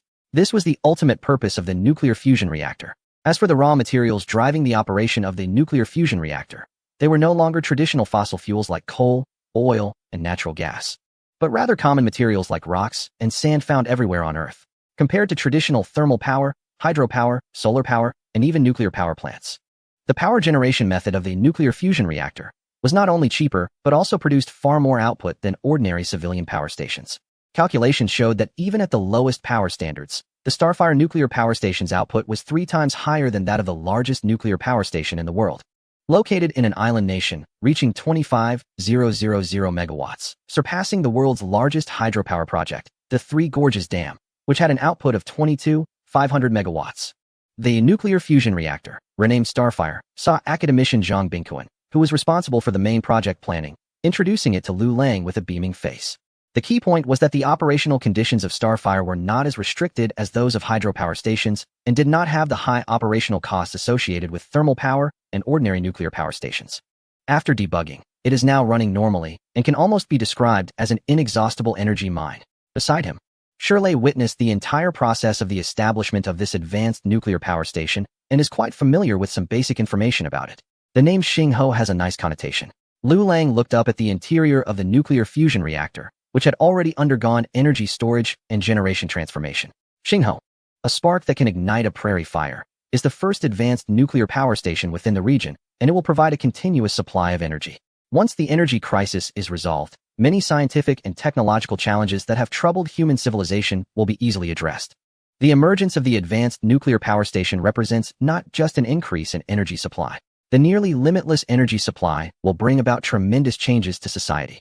There will be explosive innovations in science and technology, a more equitable redistribution of social resources, and the clean energy generated by nuclear fusion will completely replace fossil fuels, significantly reducing greenhouse gas emissions. A brand new era is about to be born with the arrival of Xingho. Chapter 150, New Energy National Strategic Plan. After providing a complete set of blueprints and design schemes for the nuclear fusion reactor, Liu Lang shifted his time and attention back to his film crew for Wandering 2. He was not worried that the energy storage and generation transformation of the reactor would be unable to proceed without his involvement. In fact, this was indeed the case. The research difficulty level of nuclear fusion is quite high, and even with all available nuclear physics research forces, substantial progress would be hard to achieve within a century. However, with Liu Lang providing the complete equipment blueprints and technical plans, the challenges related to nuclear fusion research were readily resolved. With the research and engineering strength in nuclear physics in the region, everything that followed became a natural progression. The relevant equipment for the nuclear fusion reactor was quickly manufactured, and after experimental verification, the subsequent application modifications were gradually implemented. For the nuclear fusion reactor, the most intuitive and important application is undoubtedly power generation. Under the guidance of academician Zhang Bingquan's nuclear physics research group, the transformation for energy storage and generation of the nuclear fusion reactor was rapidly completed. Compared to the complexity and difficulty of nuclear fusion itself, adding power generation and storage modules to the finished reactor is much less challenging. As a leading nation in nuclear physics research, this issue was certainly not a challenge for the nuclear physics research group. The group casually walked around the interior of the Xingho nuclear power station, where the distant complex of piping facilities occasionally emitted hissing sounds of steam release. It seems that the power generation method of any nuclear power station involves boiling water. Although he did not fully understand the specific scientific techniques, Shirley could not help but marvel at the familiar scenes before him, reminiscent of other nuclear power stations. However, it is not just boiling water. In fact, the main method of power generation at the Xinghuo nuclear power station is magnetohydrodynamic generation. The high temperatures of nuclear fusion ionize gas atoms. The ionized gas moves rapidly through a strong magnetic field, with positively charged ions and negatively charged ions deflected in opposite directions by Lorentz force, landing on opposing electrode plates and forming the positive and negative terminals of a power source. Academician Zhang Bingquan was in a good mood and began introducing the Safety Bureau supervisor, Shirley, who had the lowest academic qualifications present. The benefits of this approach were evident. The nuclear fusion reactor does not need to be constructed in a toroidal or stellarator shape. Instead, a linear